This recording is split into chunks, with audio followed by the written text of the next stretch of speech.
Welcome to Moonlight Mysteries, a calm space for long, research-rich mysteries. If you enjoy these sleepy deep dives, please like this video, subscribe, and tap the bell so you don't miss new episodes. If you'd like to support the channel, a quick comment with your favorite moment helps more people find us. Now settle in, dim the lights, and let's begin. Dyatlov Pass. Introduction. High in the silent Ural Mountains of western Siberia, there lies a remote place forever linked to an unsolved mystery. In the winter of 1959, 9 young Soviet hikers met a bizarre and tragic fate on the slopes of a peak known to the local Monsey people as Kolat Shaikel, or Dead Mountain.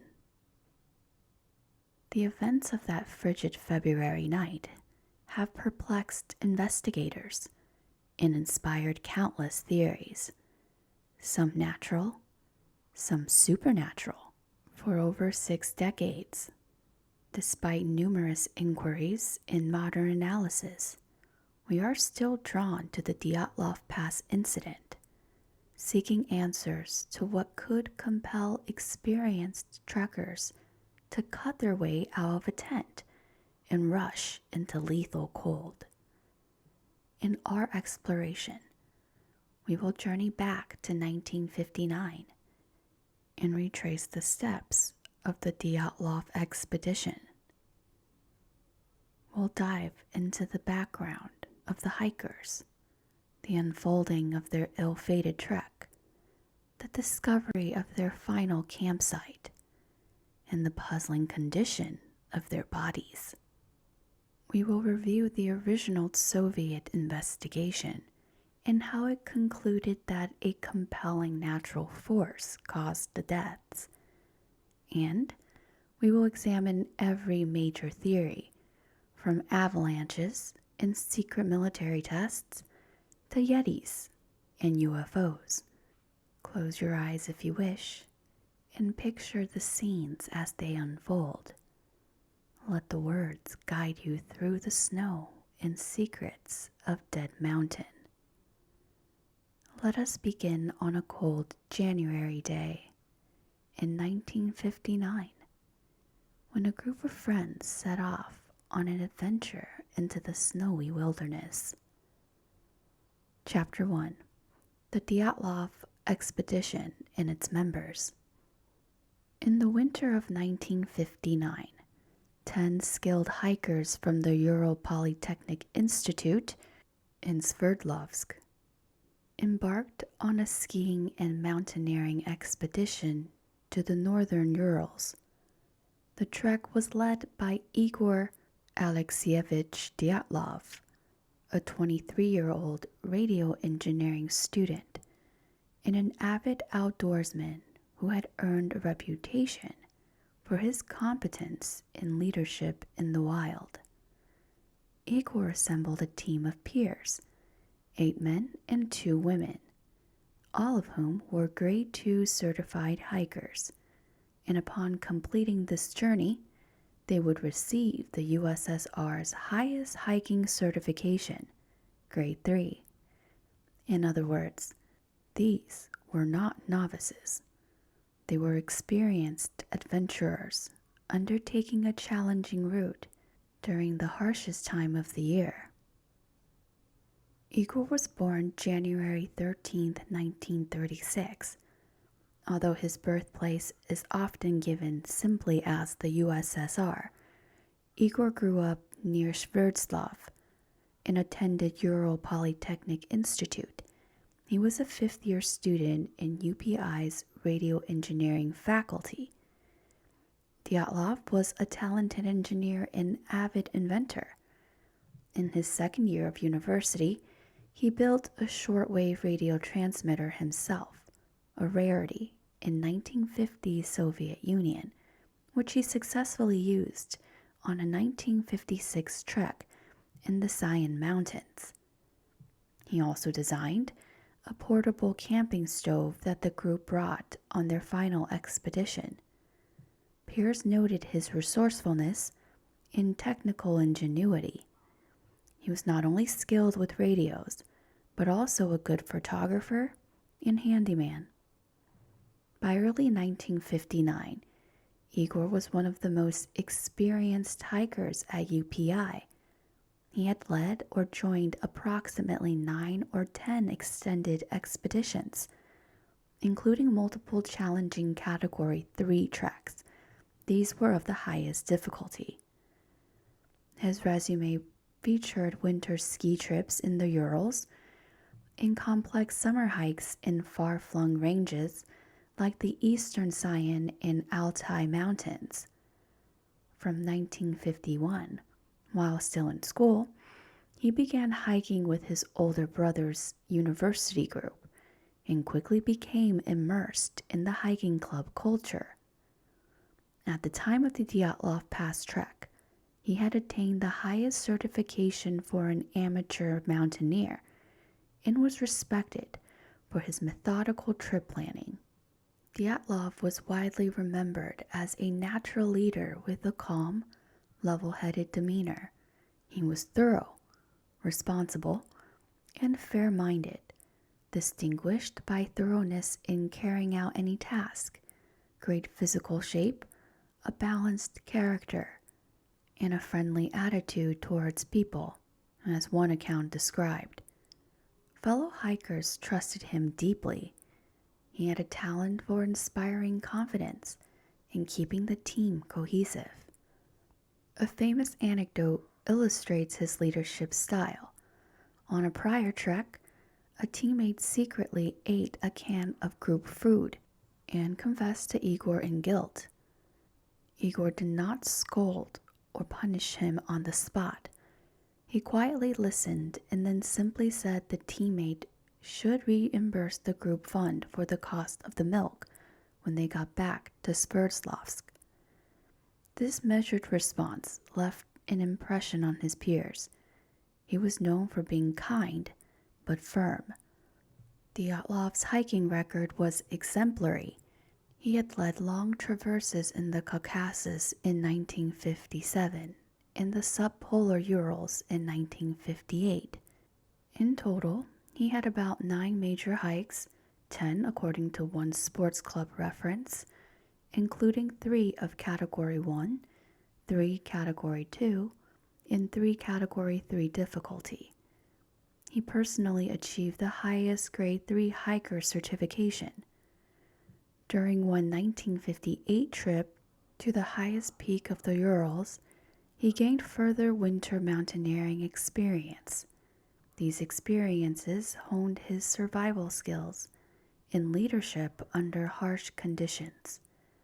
As the leader of the ill-fated trek, which now bears his name, Igor Dyatlov was the chief organizer and navigator. He was the one who plotted the route and secured the necessary permits. Teammates saw him as the pillar of the group, brave, confident, and passionate about the wilderness. He was also practical. For morale, he insisted the group bring along a mandolin to play music at camp, and he dutifully checked in via telegram at the last settlement before heading into the back country. His leadership qualities, responsibility, quick thinking, and camaraderie were instrumental throughout the journey. Zenaida Komogorova was born January 12, 1937, to a hardworking family. Her father was a disabled World War II veteran who worked in a metal factory, and her mother was also partially disabled. From a young age, Xenia helped care for her parents and sisters, showing a sense of responsibility early on. She attended a vocational school at a radio factory, and then an evening high school, exhibiting determination in her studies. By 1959, Xenia was a fifth-year radio engineering major at UPI the same department as Igor Dyatlov. In fact, she and Igor shared academic interests in radio technology and often worked together on projects. Academically, she was solid, but it was her extracurricular passion for hiking that truly distinguished her on campus. Despite her heavy coursework, she dedicated much time to the UPI Sports Club and Hiking Society, eventually serving as a member and even a chairwoman of the club's qualifying commission that evaluated hikers' skills. This leadership position reflected how respected and experienced she had become among the student hiking community. Zina was an experienced trekker with 6 to 8 major hikes under her belt. Notably, she had twice been a group leader on expedition, a significant achievement for a young woman in the 1950s. Her hiking resume was often intertwined with Dyatlov's. She joined many of Igor's trek and was considered his closest comrade on the trail. Fellow hikers joked that Igor and Xenia were practically inseparable on expeditions. She even led her own all-women's trek in 1958 and earned a commendation for winning a city hiking competition that year. Xenia was tough and resilient in the wilderness. On one trek, she was bitten by a viper, yet refused to lighten her load or become a burden to others, pressing on despite pain. This off-sided incident exemplified her endurance. She also endured long, difficult routes in the northern Urals and polar Urals, contributing significantly to group navigational decisions. At the time of the Dyatlov trip, Xenia had a Category 2 hiker certification and was on the cusp of attaining the highest Category 3 with that expedition. She was beloved by virtually everyone who knew her. Classmates nicknamed her the engine of the university, always full of ideas, enthusiasm, and initiative. Despite her popularity and natural leadership, she remained modest and treated everyone with warmth and respect. Friends describe her as exceptionally sociable and optimistic. She had a talent for lifting group morale. Her diary entries and letters reveal a young woman who found joy even in hardships. For example, she wrote playful letters home during the journey, encouraging her younger sisters to do well in school and describing the beauty of the taiga with excitement. Xenia also loved children. People noticed how younger students and kids were drawn to her affectionate, big sister demeanor. In the group's dynamic, Xenia often acted as the heart of the team, cracking jokes, singing songs, and keeping spirits high during tough days. Teammate Yuri Yudin later said of her, "Everywhere she went, she filled the place with pleasant breath of her soul." Such recollections underscore her vibrant and compassionate nature. Zenaida's personal life intermingled a bit with the group's story. She had once been in a romantic relationship with fellow hiker Yuri Doroshenko, which had ended before the expedition. Their past relationship added an emotional complexity to the journey. In a letter to a friend on the eve of the trek, Xenia admitted that Doroshenko joining the group was a surprise, and that it's really hard because we are together and yet we're not together. Initially, she tried to keep a distance, but during the trip they gradually rebuilt a cordial friendship. One diary entry notes Xenia reluctantly accepted Yuri's offer of his extra mitten when her hands were cold, and she first refused out of pride, not wanting special treatment from her ex-boyfriend, but was persuaded by others to take them. Witnesses say Xenia handled the situation with grace, treating Doroshenko no differently than any other teammate.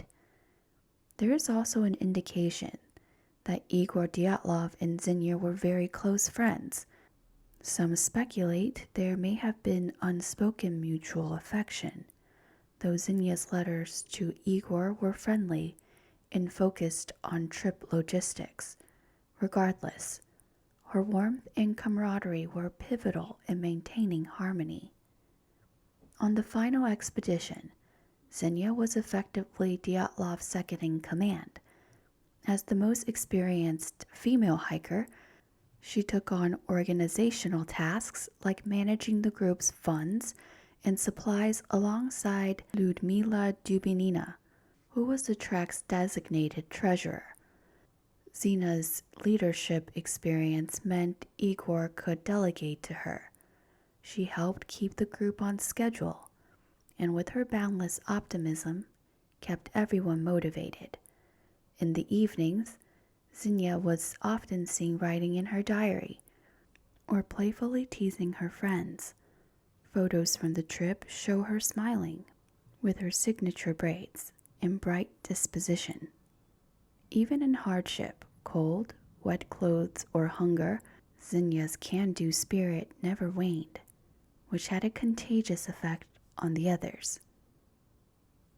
Lyudmila Dubinina was born May 12, 1938, in the far north of Russia.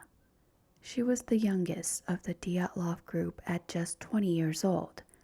Her upbringing was shaped by her family's moves across Soviet Union.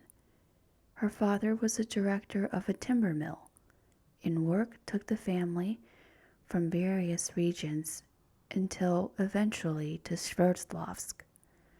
During World War II, the family relocated to a village housing a hospital for war invalids, and Lyudmila witnessed hardships that likely forged her stoic character.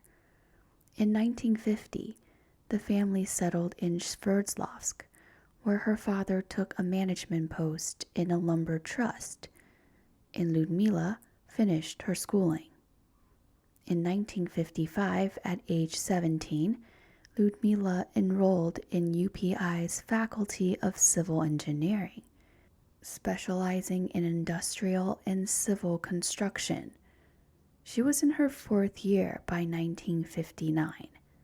She was an active student from her first day at UPI, throwing herself into the Institute's sports club and becoming a fixture in athletics and outdoors activities. She was known on campus for her love of singing and photography. She often volunteered as a photographer on hikes, capturing candid moments of her friends. Academically, she was solid, though not much is specifically documented about her grades. Notably, Boris Yeltsin, future Russian president, graduated the same year in same faculty as Lyudmila would have. Despite being the youngest, Lyudmila had substantial mountaineering experience and a reputation for toughness. She had completed 4 major expeditions prior to Dyatlov's, including at least one Category 3. From her first hikes, she proved her mettle. During a 1957 trek in the eastern Ural Mountains, Lyudmila was accidentally shot in the leg by a hunter accompanying the group. The bullet passed through tissues in her thigh. In extreme pain and unable to walk normally, she nonetheless endured a lengthy evacuation, reportedly a 50-mile journey, without complaining, astonishing her comrades by her grit and cheerful resilience. This incident became part of UPI hiking lore, and Luda's ability to suffer through hardship quite cheerfully is often cited. By early 1958, she had earned her Category 2 hiking certification. Moreover, Dubinina was not just a participant. She had also led an expedition. In summer 1958, she was the leader of a Category 2 hike in the southern Urals with a small group of novices. One of those beginners later praised Ludmila as a wise, firm, thoughtful, and fair leader, always attentive to us, the beginners, and helped us in everything. Through experiences like these, Luda developed a reputation for being physically strong and mentally tough. She also had good survival knowledge. Her family's wartime experiences likely ingrained in her a frugal, prepared mindset. At the time of the Dyatlov expedition, Ludmila had recently participated in a difficult winter trek in the Urals and a long summer hike to the Ural Mountains in 1958. These would have solidified her skills in ski trekking and altitude hiking. She was well on her way to achieving Category 3 certification. Notably, Dubinina served as the group's treasurer on the Dyatlov trek, managing the money and expenses for the journey. This role speaks to the trust placed in her organizational skills and reliability. Among friends, Luda was known to be principled, energetic, and outspoken. She had a nurturing side, possibly from being an older sister, but also a reputation for being direct and uncompromising in her beliefs. For example, she was noted to be an ardent communist, like many youths then, who did not shy away from debates. Yet she was far from dour. She loved to laugh, sing folk songs on the trail, and took many photographs, including a bright and creative spirit. Fellow student Galina Batalova recollects Ludmila as a strong person both physically and spiritually, but also warm and encouraging to others. On that 1958 trek, which Luda led, Batalova said Ludmila's guidance made her fall in love with hiking, which speaks to Luda's inspiring character. She also had a bit of a solemn, intuitive side. In the group's collective diary for the final trip, her entries are detailed and sometimes emotional. Investigators later noted that Ludmila's diary just before the tragedy contained some unusually poetic or foreboding lines. For instance, she wrote of feeling a looming excitement and anxiety as she neared the remote stage of the trek.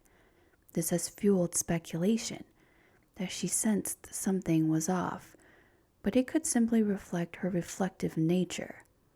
She was known to occasionally record her feelings about the journey, not just factual events. Despite her youth, Ludmila's stamina was notable. Other members were struck by her ability to carry heavy packs without complaint. Her athletic background as a track athlete at the university also meant she had strong endurance. Candid photos showed her giving a big smile, braided hair, and camera in hand, epitomizing the joy of the journey. Yuri Doroshenko was born January 29, 1938, in the USSR. He likely grew up in the Ural region and came from a very poor family. Despite limited means, he made it to UPI for university. By 1959, he was a fourth-year student in the radio engineering at UPI, the same program as Dyatlov. Doroshenko had a reputation as impulsive, fearsome, and strong-willed. In the UPI hiking club, he became legendary for a singular incident.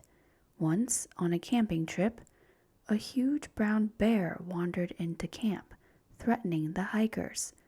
Yuri, in a burst of boldness, charged at the bear armed with nothing but a geologist's hammer, managing to scare it off. This daredevil act, witnessed by Xenia among others, cemented his image as the braveheart of the club. In fact, Xenia later admitted that watching Yuri stand down a bear was the moment she fell in love with him back when they first met. He could be hot-blooded, but also chivalrous and kind. Physically, Doroshenko was the tallest member of the group. He had a shy, reserved side too. Despite his bold exploit, he was said to be rather quiet around strangers. Xenia noted that when she first hiked with him, Yuri hardly talked to her because he was so reserved, until they bonded over that bear incident. Those who knew him described Yuri as kind-hearted and gallant. He had a protective streak. For example, during the hikes, he often volunteered for the toughest tasks, like foraging firewood or leading the way through deep snow. As a radio engineering student, Doroshenko was technically savvy, though not as famously inventive as Igor. His academic path was standard, and he was expected to graduate in 1959. Outside class, he committed a lot of time to sports and hiking. He was known on campus as an excellent long-distance runner, which contributed to his endurance on treks. Yuri Doroshenko had participated in at least 5 significant hikes before 1959. According to sports club records, he had completed 1 Category 3, 2 Category 2, and 1 Category 1 trek by the time of the Dyatlov trip. Interestingly, the official paperwork for the Dyatlov trek didn't list his previous hikes, perhaps an omission, but the club attested he was experienced. He earned his Grade 2 hiker title in 1957, and even served as the leader on a winter trek in 1957 in the Middle Urals. On another occasion, he led a group of student hikers on a short ski trip, evident that he had the trust to guide others. One challenge Yuri faced was equipment. Because of limited funds, his gear was often subpar. Teammates recall he typically wore light windbreaker even in freezing weather, since he couldn't afford a heavy coat. In fact, Doroshenko used to talk about his mother saving up for a warm coat for him. This lack of proper gear made his outdoor accomplishments all the more impressive. Within the Dyatlov party, Doroshenko was one of the stronger male hikers physically, often helping break trails through snow. He likely helped Dyatlov with navigation and camp setup, given his experience. Yuri's fearless nature made him a sort of de facto protector figure. One imagines that if any threat, like a wild animal, had confronted the group, Doroshenko would have been the first to respond. Indeed, their diaries mention him being on guard duty for the group's horses early in the trip. His cheerful side also contributed to the group's morale. He was known to play along with jokes. Yuri Krivonishenko was born February 7, 1935, making him 23 at the time of the incident. Interestingly, his given name was Georgy, but friends called him Yuri, a common Russian diminutive since Georgy, a Greek origin name, can be adopted to Yuri. He often went by Yurka among the group. His family was relatively well off and educated. His parents lived in a spacious apartment in central Sverdlovsk and were known for hosting Yuri's university friends for gatherings. In fact, his home was something of a social club. The group would frequently meet there to plan hikes or relax, enjoying the hospitality of his mother and father. Yuri's father, Alexei Krivonishenko, was an influential engineer, specifically the chief construction engineer of the Beloyarsk hydroelectric station. This position made the family relatively prominent. During Stalin's purges, many in such positions suffered, but Yuri's father survived and continued his career. which likely provided Yuri with certain opportunities. His upbringing in a cultured family instilled in Yuri a broad worldview. Yuri graduated from UPI in 1957 with a degree in construction and hydraulics. He specialized in construction engineering, which aligned with his father's field.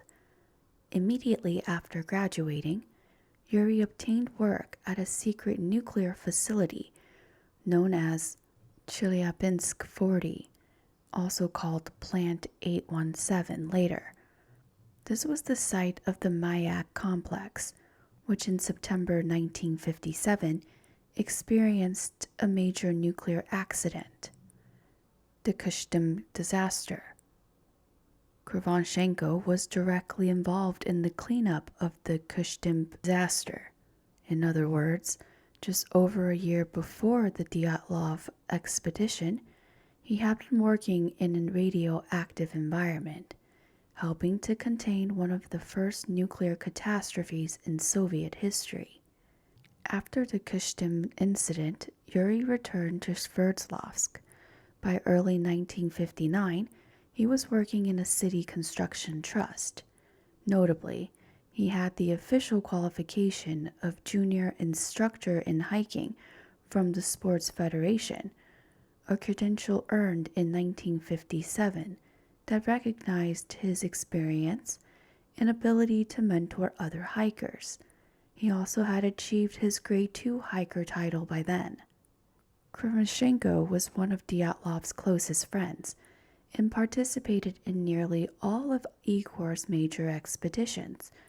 By 1959, Yuri had 6 or 7 significant hikes recorded, including 3 Category 3 treks, making him, like Igor, one of the more seasoned members.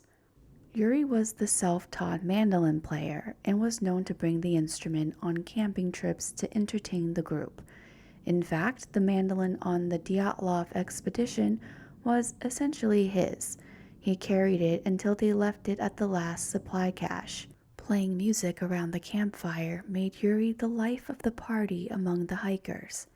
He had a great sense of humor and loved singing.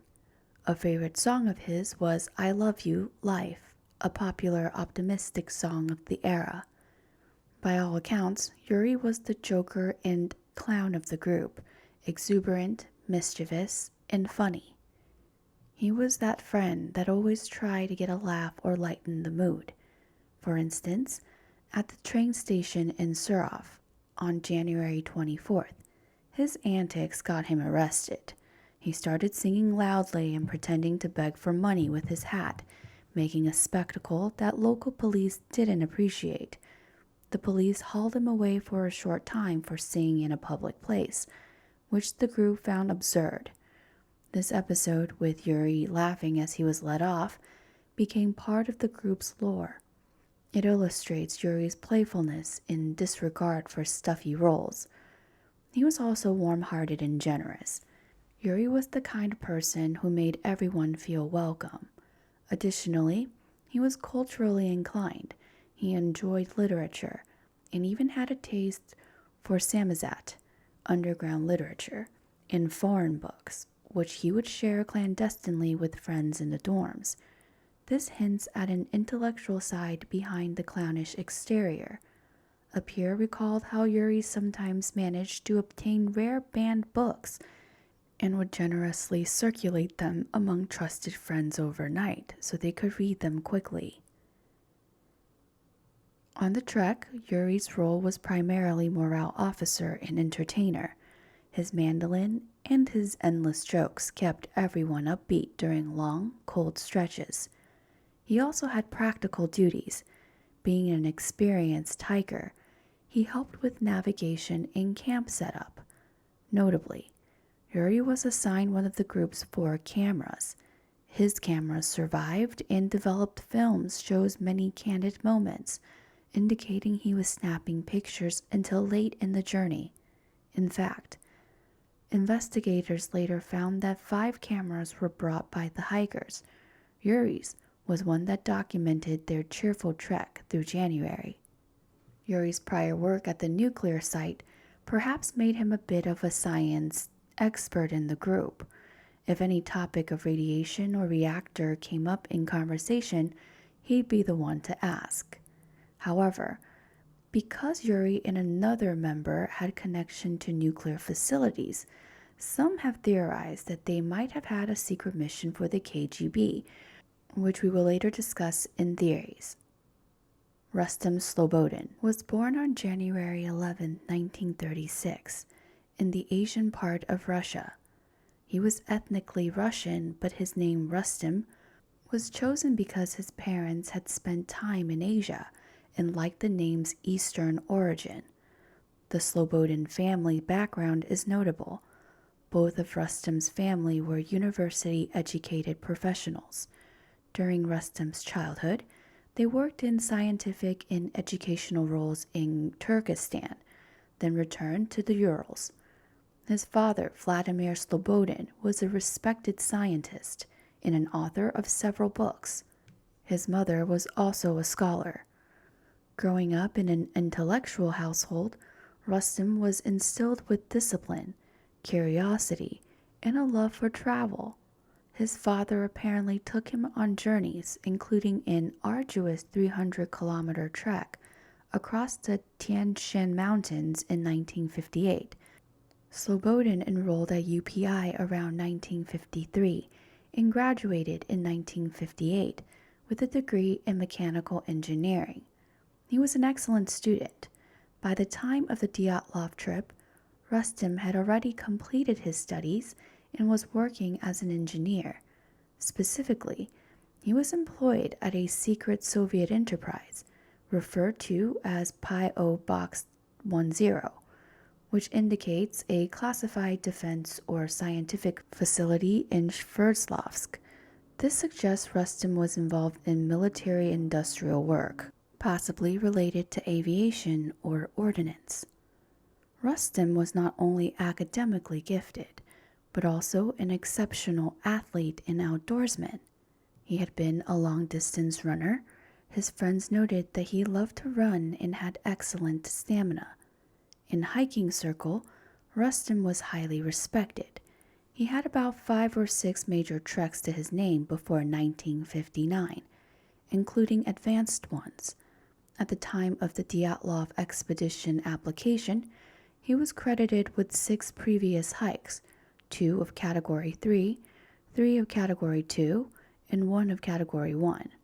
In fact, he had Grade 3 hiker status already from a big 1958 expedition, making him, along with Dyatlov and Zolotaryov, one of the most qualified in the group. Rustem was known as a man of few words, introspective but solid and reliable. He had a calm, unflappable demeanor. Many considered him the most reserved of the Dyatlov group's men. He wasn't the type to joke loudly or to lead from the front like Dyatlov. Instead, he was steady and thoughtful. His quiet confidence commanded respect. If Rustem said he would do something, he would do it without fuss. On the Dyatlov expedition, Rustem was essentially the third pillar of strength and experience. Because he had just recently graduated and was a bit older, Igor leaned on Rustem for help with leadership duties. For example, when setting up the supply cache on January 31st, it's likely Rustem was key in deciding how to build it and what supplies to leave. His methodical nature would ensure nothing critical was forgotten. He also kept an eye on the younger or less experienced members with coping with the cold. Rustem also carried a personal diary, which was later recovered. In it, he wrote about everyday events of the trip in a concise manner. He also wrote quick postcards to his family, humorously addressing them as "Hello, sedentary citizens," and assuring them the trek was going well. In that postcard, Rustem apologized for leaving town without saying goodbye, got carried away, as he wrote, and described the weather as warm and spirits as high. Nikolai Dybok-Brignoles was born on July 5, 1935, in the village of Oseniki in Siberia. Nikolai, affectionately Koya, came from a fascinating family lineage. The double-barreled surname Thibault Brignoles is of French origin. His paternal grandfather was a French or Belgian mining engineer who immigrated to Imperial Russia in the 19th century. Nikolai's father, Vladimir Thibault Brignoles, was born in 1886 and was a highly educated mining engineer, an alumnus of the Freiburg Mining Academy in Germany. He held prominent positions in the Ural mining industry until the Stalinists' purges. In 1931, during a purge of supposed industrial saboteurs, Nikolai's father was arrested on false charges and sentenced to 10 years in the Gulag. Thus, Koya was literally born in exile. Oseniki at the time was a Siberian labor campsite where his father served his term as a prisoner.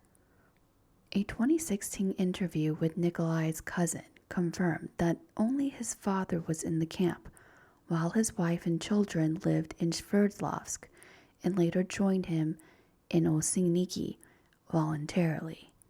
Kolya grew up under the cloud of being from a repressed family, which in those days could carry stigma. However, with Stalin's death in 1953, things improved. That same year, thanks to the easing of restrictions on children of the repressed, Nikolai was admitted to UPI to study engineering. Nikolai studied civil engineering. He started in 1953 and graduated in 1958, obtaining a degree in industrial and civil construction with the qualification of civil engineer. By all accounts, Koya was a talented student. He had a strong technical mind and also dabbled in artistic pursuits like sketching and photography. His personal file upon graduation noted his academic performance as solid. After university, Nikolai stayed in Sverdlovsk, working as a foreman on a construction trust. He was part of a wave of young engineers building Soviet infrastructure. He was also heavily involved in the UPI hiking club. In 1955 to 1956, he even served on the club's qualifying commission, helping evaluate other students' hiking credentials. By 1959, he had completed 5 or 6 significant hikes. Officially, he had 6 hikes recorded, with at least 2 or 3 Category 3, 2 Category 2s. Notably, he had a Category 2 summer hike in 1956 in the southern Urals, an impressive feat for a student only a couple of years into university. He was also part of the Dyatlov's big 1957 trip and the 1958 Altai Trek. Kolya was known as an all-around outdoorsman. He was physically strong, described by one peer as possibly the strongest. At UPI, he took part in orienteering and earned the title of sports instructor in hiking. In fact, by 1959, Koya had the status of Category 3 hiker and also a junior instructor qualifications. One distinguishing skill was that Koya had a knack for logistics and planning. Friends said if Koya was on a trek, you could count on him to have packed some extra tool or come up with an inventive fix to a problem in the field. He was something of an inventor and loved gadgets. He also frequently took photographs. He owned a camera, and many group photos from earlier hikes were credited to him. He is also remembered as cheerful, friendly, and highly intelligent. A significant chapter of Nikolai's life was the loss of his father. In 1941, at the labor camp, his father was found dead on a railway track, officially an accident by train, but no investigation was done. This plunged the family into dire poverty within the camp settlement. They lost their privileged status, and almost starved until the war's end. Kolya was only 6 at the time. These events forged in him a deep well of resilience. Despite having such a heavy past, Nikolai carried himself with optimism and drive. He never publicly complained about being from a repressed family. Instead, he worked hard to prove himself. By 1953, when allowed into university, he seized the opportunity. Alexander Kolivatov, known as Sasha, was born November 16, 1934. He was the 5th of 6 children in his family, the only boy among 5 sisters. The family had a decent standing. His father was a senior accountant at a factory. In 1938, when Stalin's purges were at its peak, Alexander's father managed to avoid being repressed by taking a job as an accountant in a gulag complex. The whole family moved and essentially lived within the gulag settlement during the early 1940s. Importantly, Sasha's father was staff, not a prisoner, so the family had a somewhat privileged life even inside the camp system, though the environment was harsh and dangerous. Sasha would have witnessed some extreme brutality and hunger. German prisoners of war were kept in that camp, and famine hit the region. At one point, Sasha's father died under unclear circumstances. With his father gone, the family's fortune plummeted.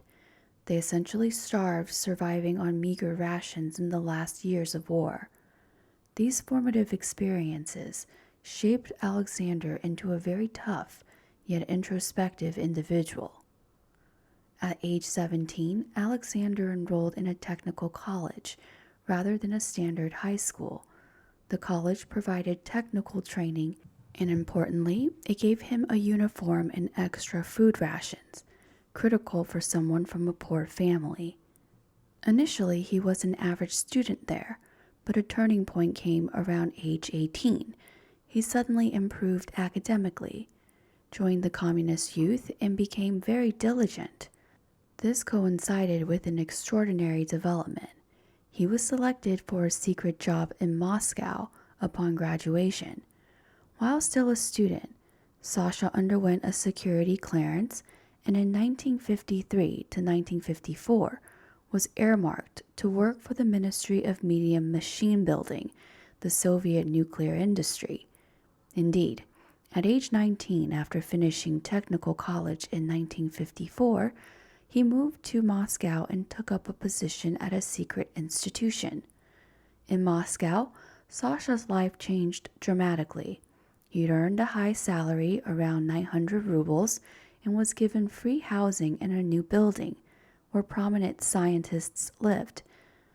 He integrated well, becoming active in the institute's social life. He even led a shooting sports section and got into hiking through the institute's unofficial tourist club.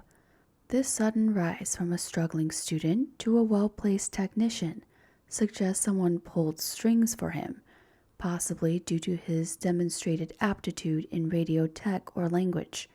Some have speculated that perhaps the secret police, KGB, deliberately recruited him due to his background and trainability. What's documented is that he passed security checks with flying colors. After a couple of years working in Moscow, Alexander decided to further his education.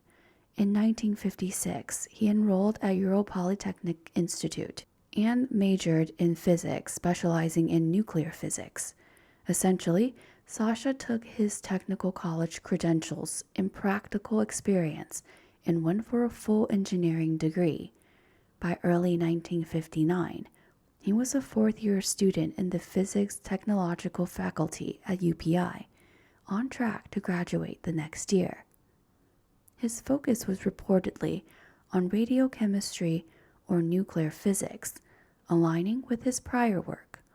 Interestingly, he maintained ties to Moscow. Some vacations he went back, and his resident permit in Moscow was still active, meaning he potentially had a secure job waiting again after graduation. Sasha's hiking experience was somewhat unique. because he had done trips not just with the UPI club, but also with the Moscow-based Secret Institute informal group. While in Moscow, he participated in a difficult climb of Mount Sablia in the subpolar Urals with fellow secret carriers. Such treks were quietly arranged outside the usual sports clubs due to their classified status.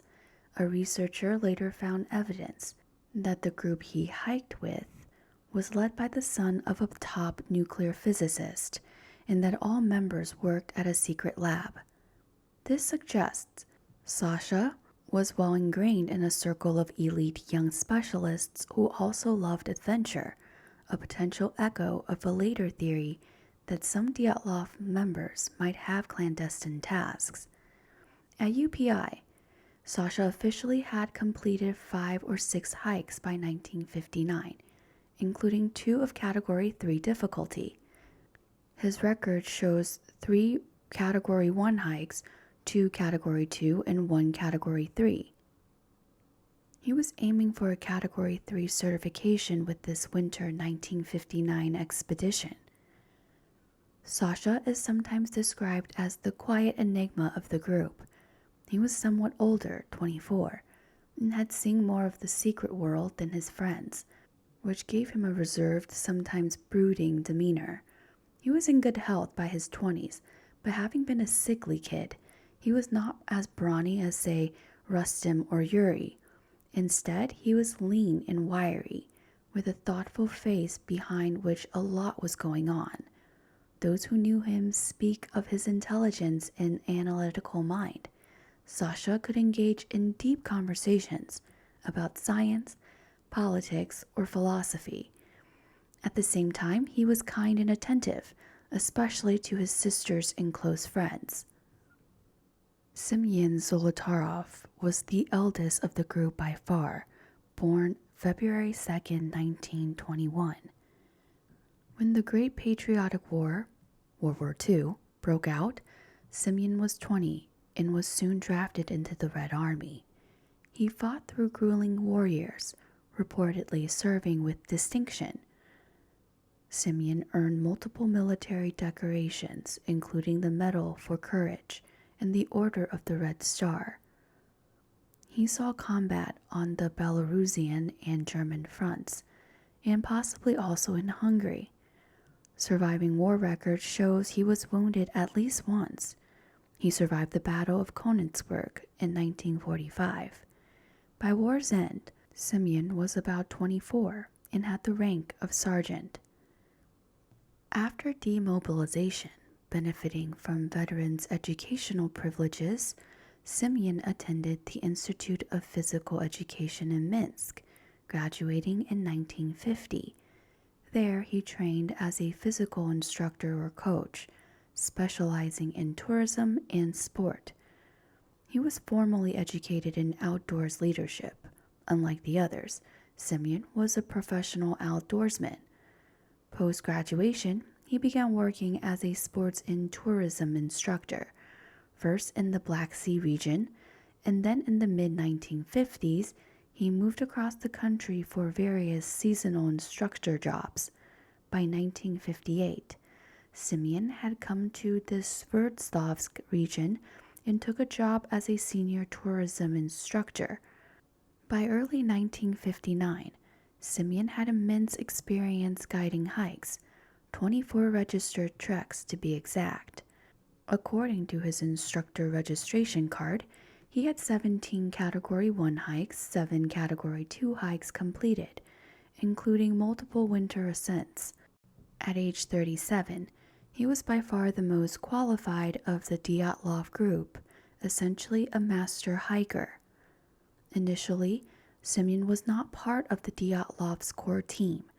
The trek was originally a UPI student outing of 10, including Yuri Yudin. But due to another instructor being unavailable for a different group, UPI Sports Club recommended that Semyon joined Dyatlov's group to get his Grade 3 certification and also help lead. Just a day or two before departure, Igor was informed of this addition. The students were wary at first. Here was an older stranger with a handlebar mustache and a very different background. But Simeon quickly broke the ice, insisting everyone call him Sasha, though he introduced himself as Alexander, though Simeon was on his passport. This name change fueled some speculation. Some think he was hiding his identity. However, it may simply be that he didn't like the name Simeon and preferred Sasha, or possibly in the past he had used the name Alexander professionally. In any case, in diaries and notes by the group, he is referred to as Sasha. From day one, he fit in well. He was gregarious, energetic, and full of stories. Despite the age gap, he bonded by playing guitar and singing along with the others in the evenings. Zinnia wrote that the old man Sasha dances well after a fun night in one of the villages, indicating he was jovial. He also had a camera, an extra camera number 5 in the case files, suggesting he planned to document the trek for the sports club. People who met Simeon often described him as charismatic and somewhat mysterious. He had an old-world toughness from the war. He sported an old-fashioned mustache and had several prominent tattoos, unusual for a Soviet schoolteacher. His tattoo included a star on his hand, the name Gina, the date 1949, Russian acronyms, and a phrase gamma plus C plus pi on his torso. These have never been fully deciphered. Theories ranged from them being wartime codes or personal mottos to romantic symbols. Finally, there's Yuri Yudin. Yuri Yudin was plagued by health issues, but passionate about geology. He is often not considered part of the core group because he did not complete the expedition. The group's objective was to reach a mountain named Otorten, about 10 kilometers north of where the tragedy would occur. Their planned route, approved by the local hiking commission, was ranked Category 3, the most difficult, involving about 300 kilometers of skiing in deep winter. They humorously named their expedition for the 21st Congress of the Communist Party, as revealed by documents later found in their tent, a nod to the patriotic spirit of the time. It was late January 1959, and the Soviet Union was encouraging youth to embrace physical culture and explore the motherland's rugged frontiers, albeit with due diligence to safety. Before departure, the hikers diligently prepared their gear: skis, hiking boots, layers of cold weather clothing, a large communal tent big enough for all, and provisions to last a few weeks. They even carried a portable wood-burning stove to heat the tent on frigid nights. Spirits were high. The diary entries and photographs that survived showed them joking, singing, and enjoying the journey as it began. In one photo, Leader Igor strums a mandolin. Another image shows them mugging for the camera, a lively and handsome group of young people savoring an adventure together. Unbeknownst to them, these would become poignant snapshots of 9 vibrant lives on the brink of calamity. On January 25, 1959, the team arrived by train in the town of Ivdel, a remote northern outpost in Sverdlovsk Oblast. From there, they took a truck to the last settlement, a village called Vitsai, which was essentially the last piece of civilization before the taiga and tundra beyond. According to later journal entries, they spent the night in an abandoned logging camp called Second Northern, and it was around this time that Yuri Yudin fell ill. Yudin suffered from chronic ailments, rheumatism, and a congenital heart issue, and his condition flared up, causing him knee and joint pain that made it impossible to continue. With great reluctance, Yudin turned back on January 28th, escorted partway by a horse-drawn sleigh. and he would be the sole survivor of the expedition, spared by fate in ill health. As he bid farewell to his friends, none could have imagined it was the last time they'd be seen alive. Now 9 in number, the Dyatlov group pressed on, trekking northward into the wilderness on skis. Their path followed the Lozva River upstream into highland areas. They kept journals and even a group newspaper they playfully titled Evening Otorden, filled with inside jokes and satirical articles composed during their evenings in the tent. Through these writings and photographs, we can trace their route and moods. For several days, the journey was challenging, but within expectation. Skiing through deep snow, crossing frozen streams, and camping in minus 20 degrees Celsius or colder weather at night. They jokingly wrote of having increased the birth rate among hikers to greet the Communist Party Congress, and made quips about the abominable snowman being spotted. This lighthearted Yeti reference, written just days before the incident, would later fuel one of the many theories we'll discuss. By January 31st, they reached the foot of a high pass and cached supply food and equipment in a storage den, a common practice, to lighten their loads for the upcoming climb. Their diaries indicate that the weather turned worse. Howling winds and snowstorm picked up, reducing visibility. On February 1st, the group began to traverse the pass that would lead them to Otorden, but due to the worsening storm and low visibility, they lost their intended route and veered west, finding themselves on the slopes of the Kholat cycle, the mountain whose very name meant dead mountain in the Mansi tongue. By late on February 1st, around 5 p.m. as suggested by some of their last photos, Igor Dyatlov decided to stop and make camp on the open mountainside rather than try to backtrack or descend to the forest in darkness. Why camp on a slope with no natural shelter when a forested area was just 1.5 kilometers downhill? Investigators later speculated that Dyatlov chose this spot deliberately, possibly to practice camping on a mountain slope under extreme conditions, or because he didn't want to lose the altitude they had gained during the day's climb. Yuri Yudin, reflecting years later, believed Igor wanted the experience of high camp and to stay on schedule, reasoning that they could endure one rough night on the ridge before moving on. The team, trusting their leader, pitched their large tent on the snowy leeward side of a ridge near the peak of Kholat cycle. They had to clear snow and even cut into the slope to create a flat platform for the tent.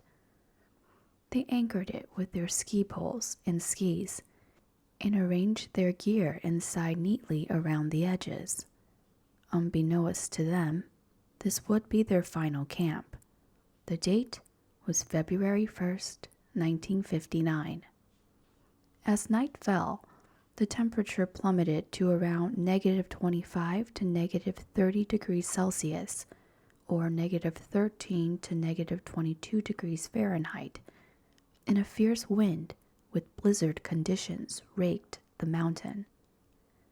Inside the tent, though, there was probably a relative sense of security. They might have eaten a simpler dinner. Indeed, rescuers later found a plate of sliced ham and bacon laid out, as if the group was about to have a meal when something interrupted them. The diary stopped on this day with no hint of impending doom.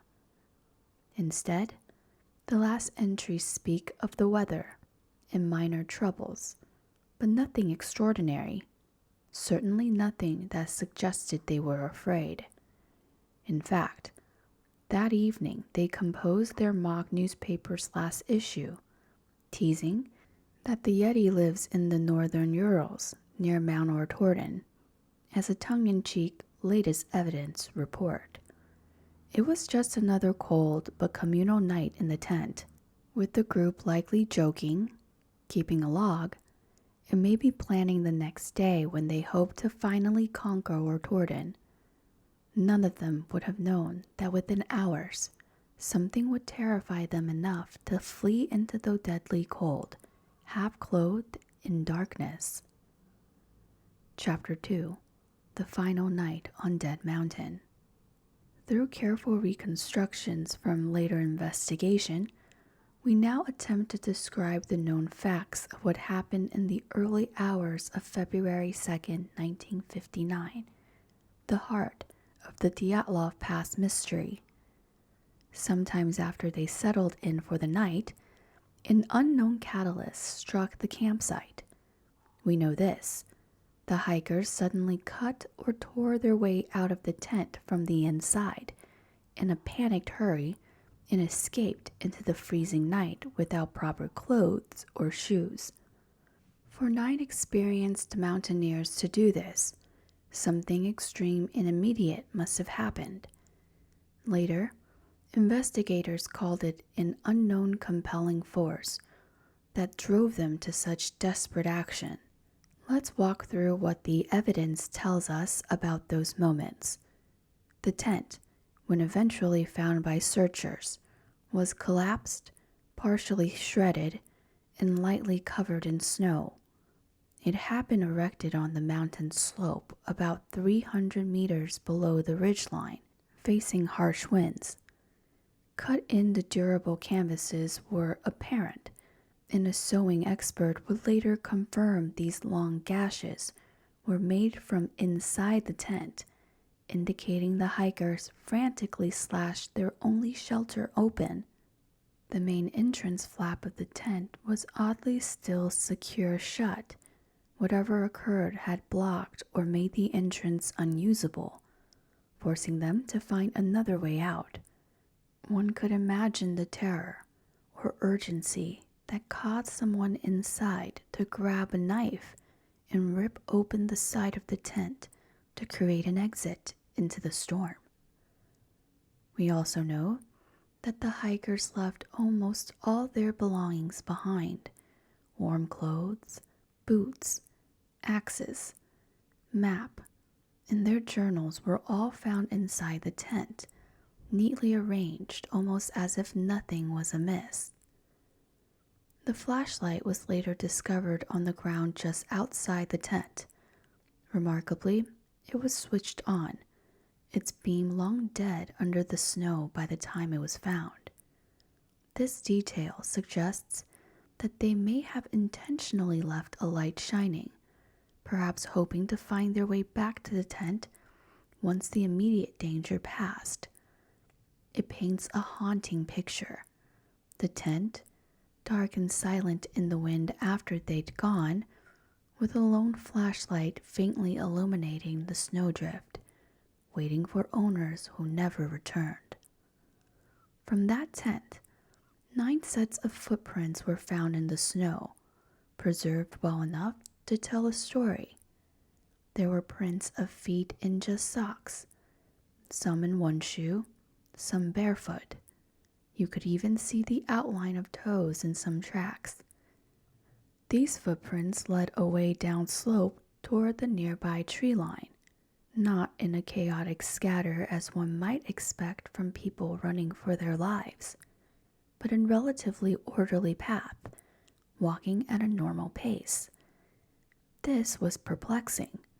Whatever frightened them out of the tent had caused immediate flight, but after a short distance, it seems they slowed down or stayed together. The tracks continued for about 500 meters or more.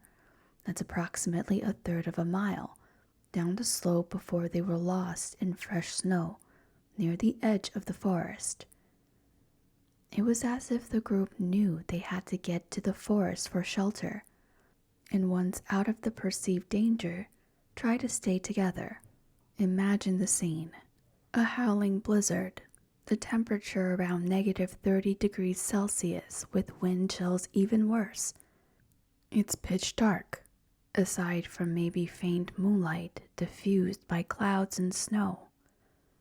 These 9 hikers are scantily clad, some just in thermal undershirts and pants, having been sleeping or relaxing in the tent when they fled.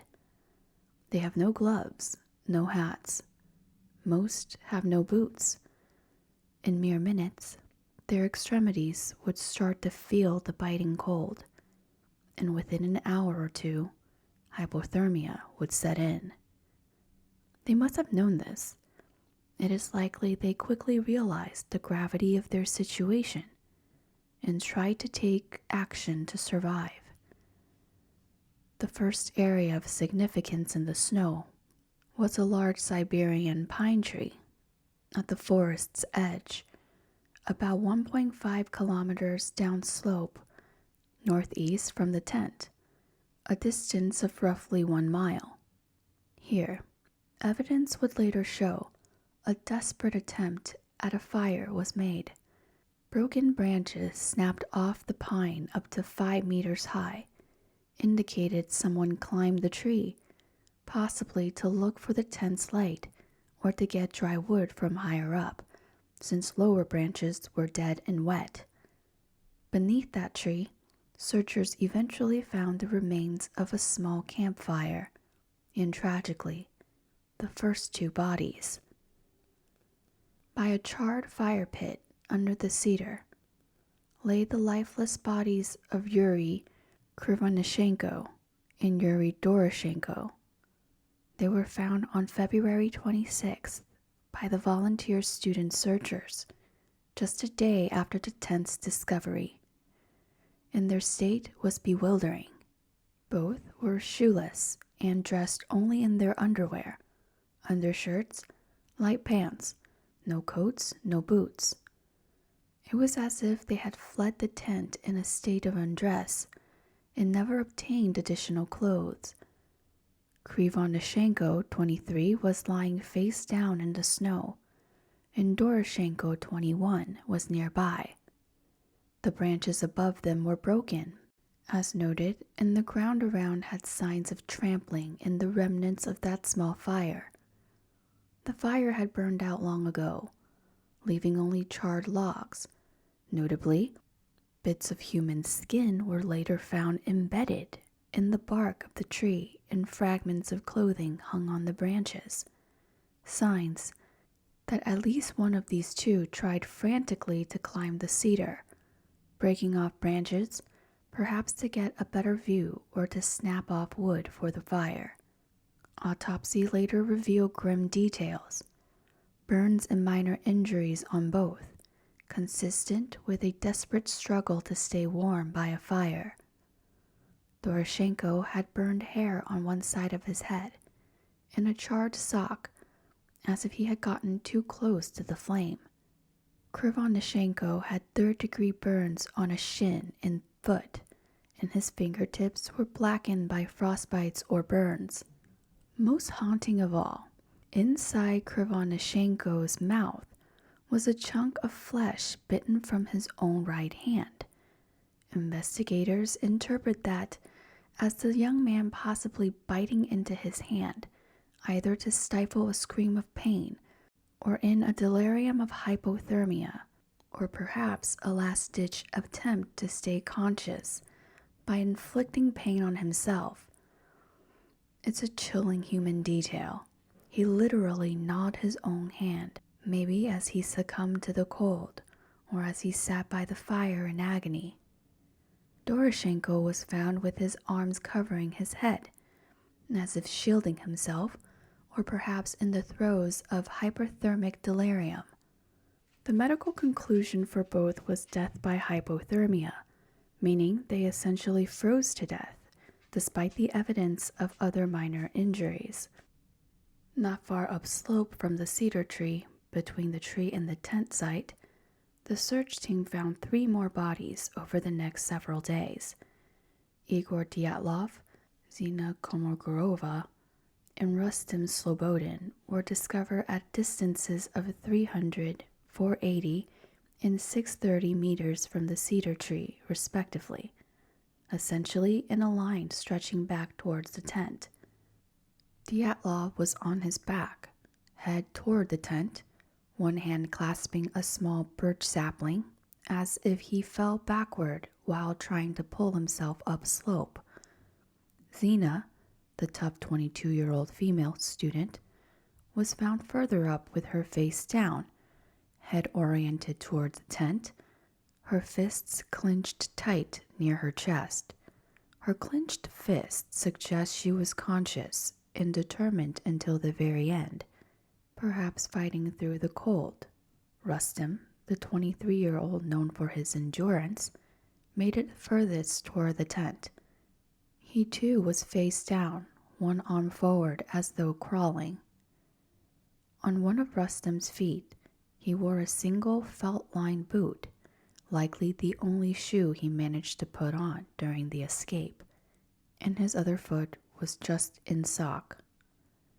Igor and Zina wore some clothing, undershirts and light pants, but like Rustem, they had no coats or winter gear, only simple footwear or socks.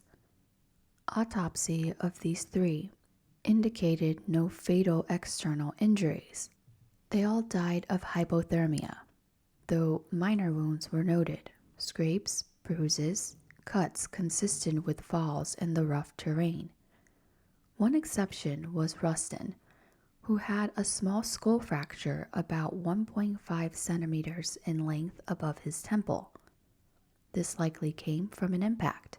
Perhaps he fell and struck his head on a rock, or hard snow while staggering uphill. The fracture was not deemed serious enough to be the cause of death. He too ultimately succumbed to the cold. Interestingly, forensic examiners later commented that all 5 of the first group of bodies had various minor injuries and signs of internal bleeding in tissue, but nothing that would have killed them outright. It was the environment that proved lethal. The pattern here suggests that after the initial crisis, the group had split into at least 2 or 3 teams. Doroshenko and Krivonashenko stayed together to make a fire at the forest edge.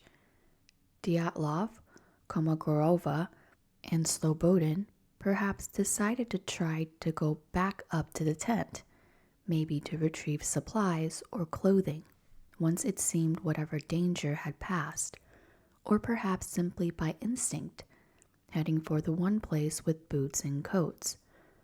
They might have been motivated by the knowledge that staying put without gear was hopeless, so returning to the tent, however far, offered a chance. Sadly, in the darkness and inclement weather, disoriented and freezing, they could not make it all the way up. One by one, they collapsed.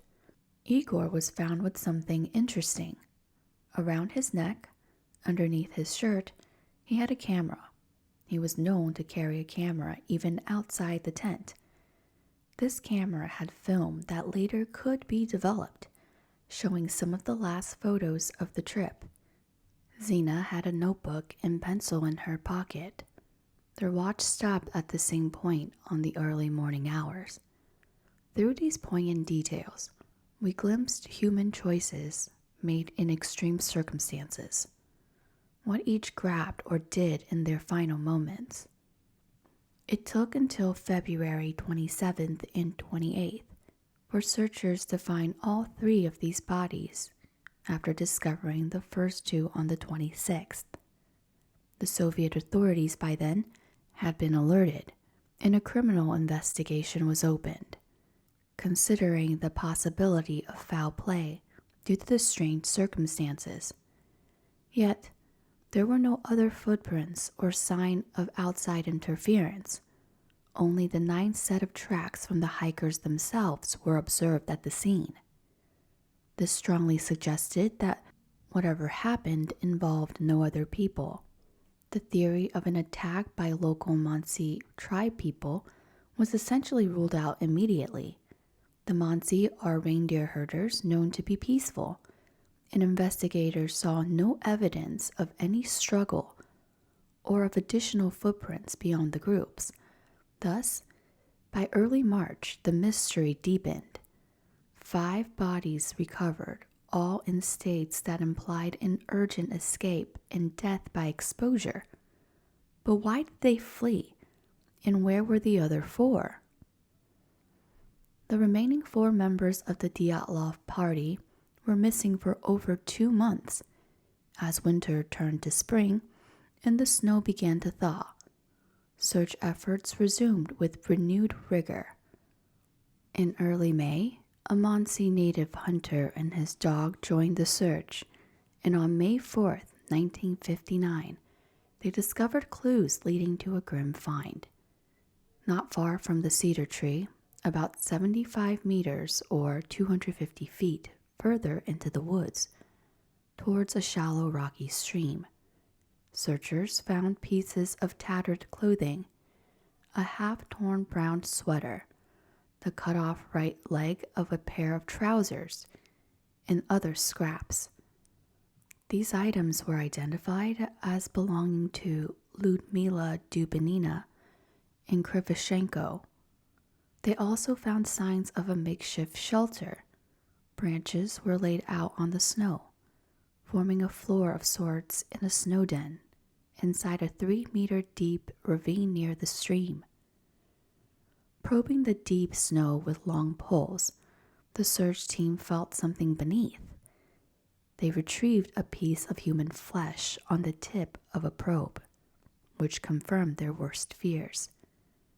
Excavation began, and under about 4 meters or 13 feet of snow, at the bottom of this ravine, the last 4 bodies were found together.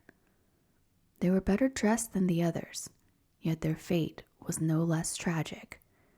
These were Lyudmila Dubinina, 20, Semyon Zolodorov, 38, Alexander Kolevatov, 24, and Nikolai Thibaud-Brignol, 23.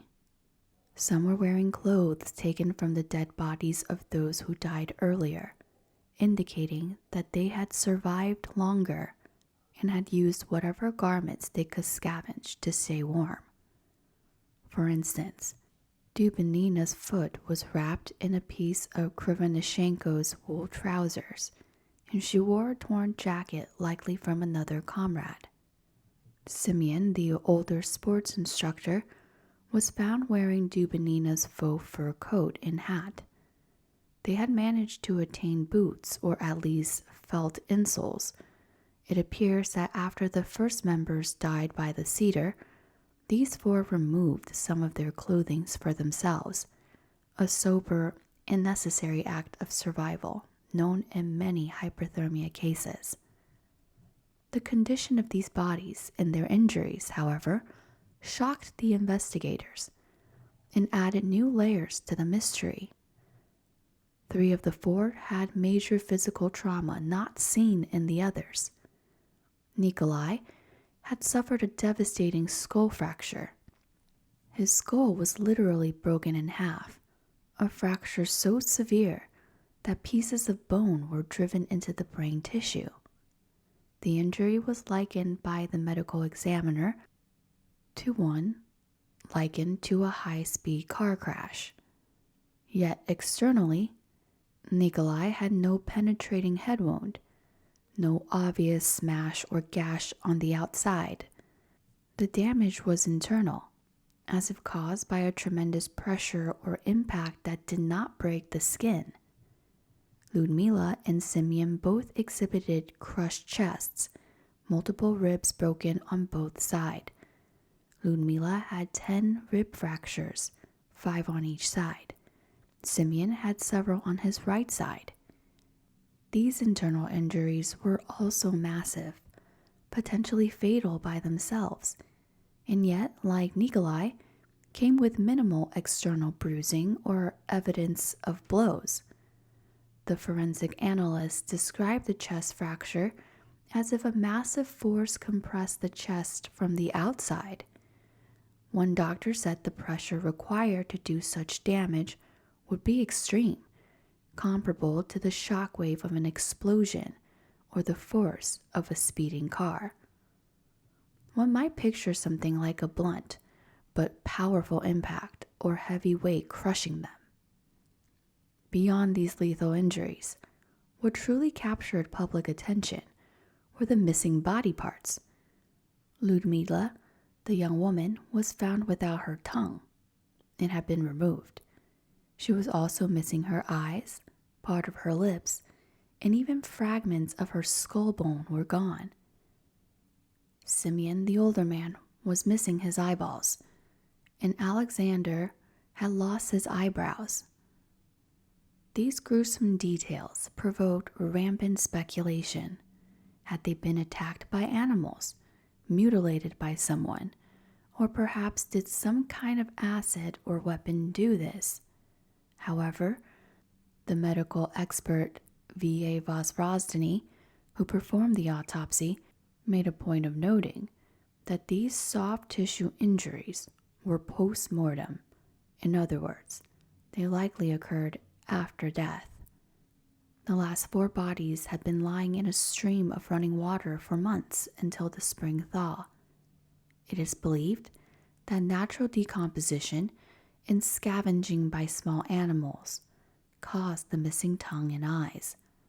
The tongue in particular was likely eaten by bacteria or scavengers, since the mouth was open and face down in water.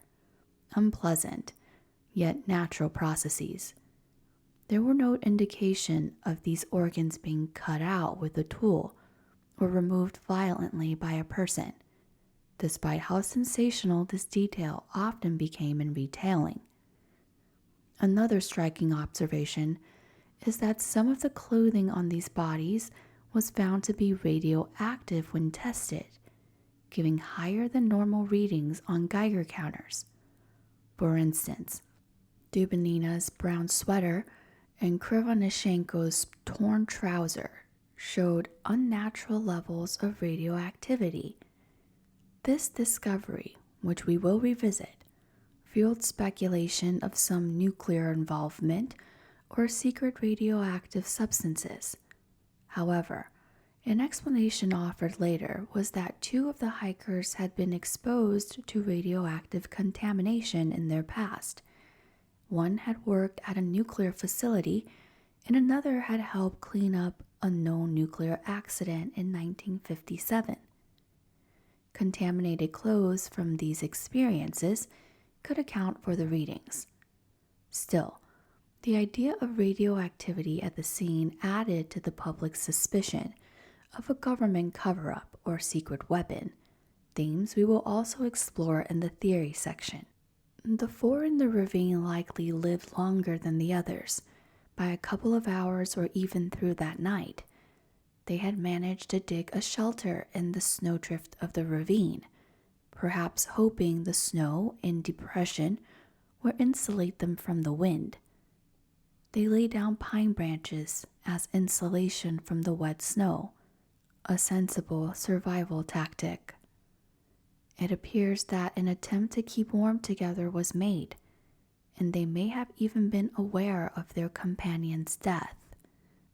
Tragically, something may have gone wrong at their snow den. The area they chose was on the edge of a stream gully. It's been theorized that the thin snow roof above them collapsed, perhaps under their own weight or due to melting, and in the collapse they fell a few meters into the rocky stream bed, sustaining the fatal injuries to skull and chest. Essentially, they may have been crushed by a roof of snow or heavy ice falling on them, which would explain the massive internal injuries without external wounds.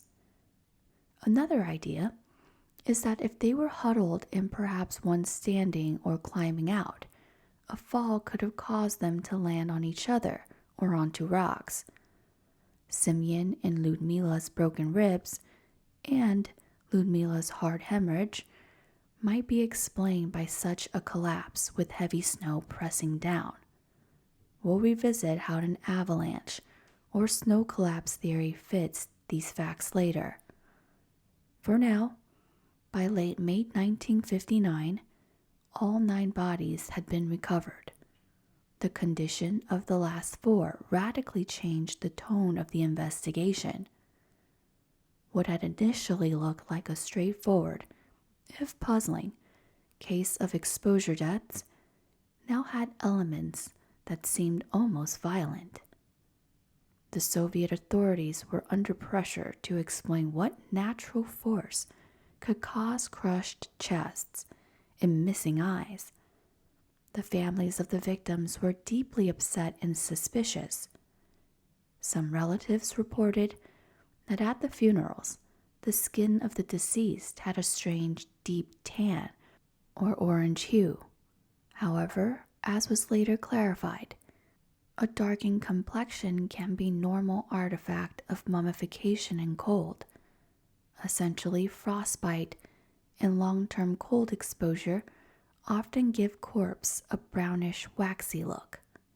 Still, one cannot blame the families for finding everything about this case deeply unsettling. Chapter 3: The Soviet Investigation and Findings. A formal criminal investigation had begun as soon as the first bodies were found in February 1959. The case was led by Lev Ivanov, a prosecutor for Sverdlovsk, and it proceeded through the spring. By the time all bodies were in, Ivanov and his team faced intense public interest and possibly pressure from higher authorities to resolve the case quickly, perhaps to quell any wild rumors. The case files, some parts of which were later released, show a thorough if perplexed inquiry. They took hundreds of photographs, made sketches of the scene, collected the hikers' diaries and cameras, and interviewed searchers and anyone remotely connected. The collapsed tent was actually recovered and brought to a station where it was reassembled indoors for examination. That's when, incidentally, a seamstress noticed the cuts in the fabric were made from the inside, confirming how the group fled. This was a crucial detail supporting the idea that they weren't simply ejected by an avalanche without trying the front door. They consciously slashed their way out, implying urgent panic. By May, once the last bodies were analyzed, the Soviet medical examiners made key conclusions. They determined that 6 of the hikers died of hypothermia, and 3 died of fatal injuries. The injuries to those 3 were declared so severe that, in the words of one doctor, no human could have inflicted them, at least not by blows, because the force required was too great and there were no corresponding soft tissue damage you'd see if, say, someone beat them with a blunt object. They also noted that there were no signs of struggle or attack by people. All damage seemed to happen either from pressure or cold or post-mortem effects. The forensic examiner estimated that all 9 died 6 to 8 hours after their last meal, which places the time of death likely in the pre-dawn hours of February 2nd. It was also noted that some levels of radioactivity were present on some clothes, but no cause for this was given in the criminal case files beyond the test results. By the end of May 1959, no evidence of outsiders or foul play had been found. There was nobody to charge with a crime. So prosecutor Ivanov closed the case, and the final official finding was that the group died due to the influence of a compelling natural force, a carefully worded conclusion that avoided pinning blame or a specific cause, essentially admitting that it was an accident caused by unknown natural circumstances. The file was stamped secret and archived. The area of the incident, by military or local order, was closed to other hikers and expeditions for 3 years, likely to prevent any further accidents or to discourage snooping around by curious parties. This might sound suspicious, but in context, it's not unusual. After an accident, authorities often restrict an area, for example, if avalanche risk remained. Still, it later fed into conspiracy theories that they wanted to hide something there. In 1959, the case file made no mention of the reports of fireballs or glowing orbs in the sky that some witnesses had allegedly seen around February 1st. We'll discuss those reports later, but it's known that Ivanov and others were aware of them. Many years afterward, Ivanov even wrote that he had been ordered by superiors to dismiss any talk of flying spheres and wrap up the case. At the time, however, such topics did not make it into the official record, likely due to the culture of secrecy. The final record indicated there was no guilty party, hence no prosecution. The tragedy was chalked up to an accident. The files were ostensibly closed and later kept in an archive away from public view. Families were left without clear answers. In the absence of a satisfying official explanation, many of them, in the public, began to speculate on their own. Before we proceed into the theories, it's worth noting some initial reactions and how the incident gradually became legendary. In 1959, Soviet media coverage of the Dyatlov Pass Incident was minimal and tightly controlled. The Cold War was in full swing. The Soviet government did not want to broadcast a mysterious event that might hint at military secrets or incompetence.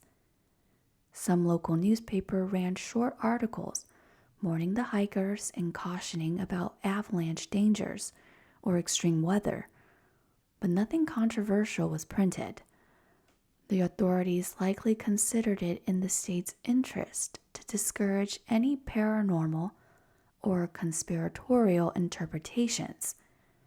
But within the community of mountaineers and among the victims' family and friends, whispers grew. Why were seasoned hikers caught off guard? Why did they behave so irrationally?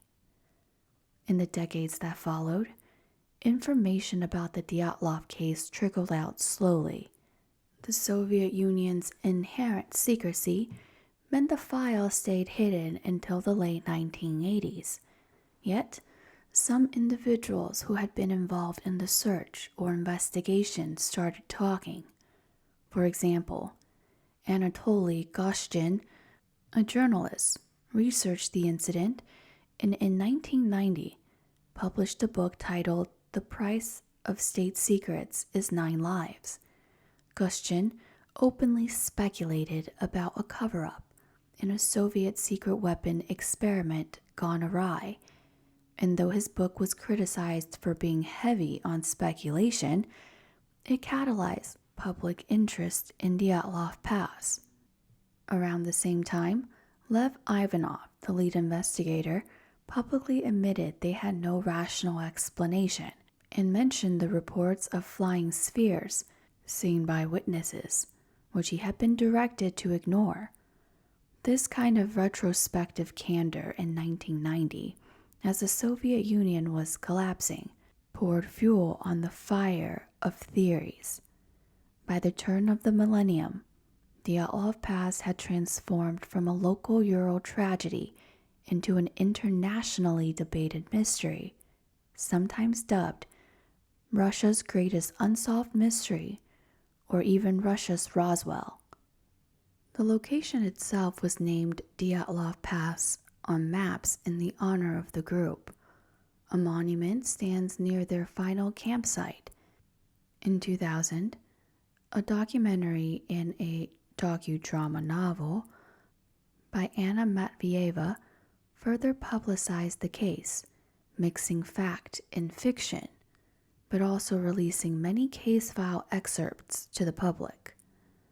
A Dyatlov Foundation was formed in 1999 by Yuri Kontsevich, a man who, as a boy, had attended the hikers' funeral and recalled their unusual deep tan skin. The foundation and various enthusiasts have pressed for clarity and kept the research going. Even the Russian government took renewed interest. In 2019, the Prosecutor General Office of the Ural region reopened the investigation.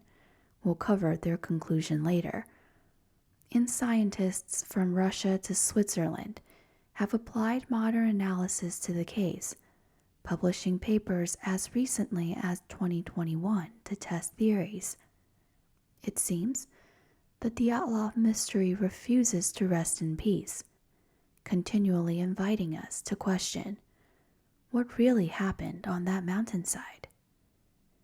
We now arrive at the heart of this episode, the theories and explanations that have been put forward over the years.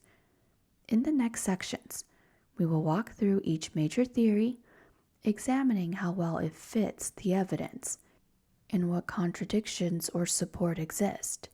Some theories are grounded in scientific reasoning and modern forensics, while others veer into the paranormal or conspiratorial. Each has its own story to tell. As you listen, keep in mind the facts we have established, the timeline, the physical evidence on the ground, and the known behavior of the group.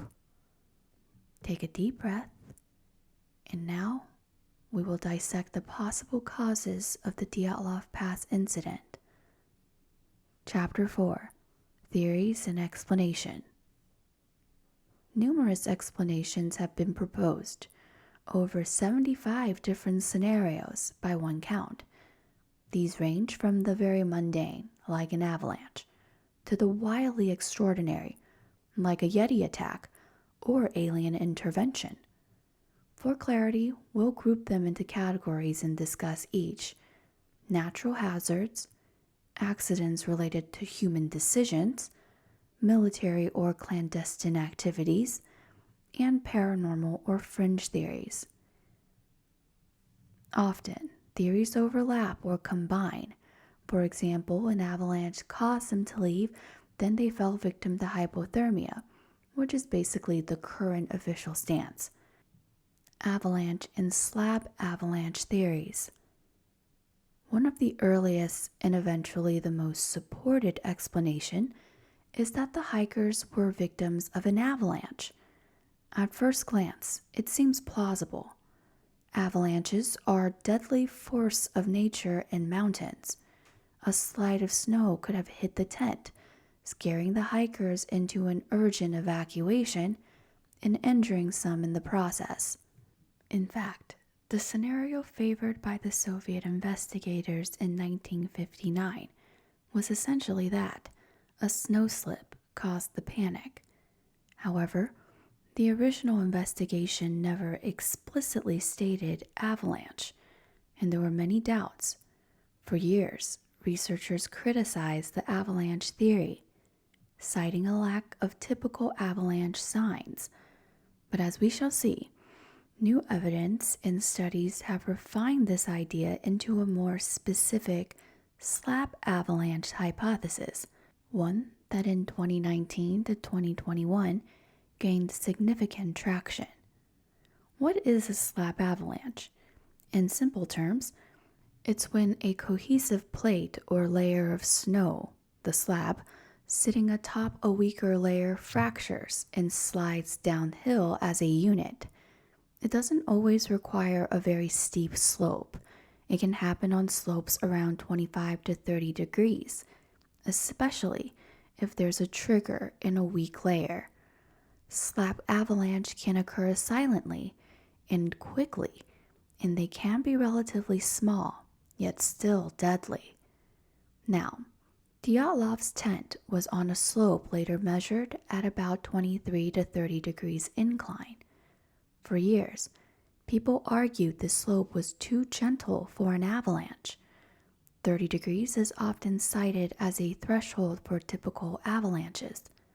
However, detailed topographic analysis in 2019 to 2020 by investigators in a separate scientific study in 2021 found that the specific spot was steeper than previously reported, around 28 degrees, and the snow conditions were ripe for a slab release.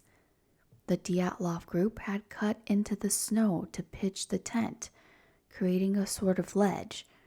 This not only removed support from the snowpack above, but also left a sharp step that could accumulate wind-blown snow. On the night of February 1st to 2nd, winds were strong, depositing more snow above the tent for hours. In essence, the team unwittingly set a trap for themselves. A slab of heavy, wind-packed snow could have built up, and with enough loading, fractured loose sometime in the middle of the night, sliding down onto the tent. Swiss researchers Guam and Putrin calculated that approximately 9 hours after they cut into the slope, which fits the pre-dawn hours, a slab could have released due to the added weight of the wind-driven snow. This slab need not have been gigantic. Even a piece a few meters wide and perhaps 30 to 50 centimeters thick could cover the tent with a heavy dump of snow in seconds.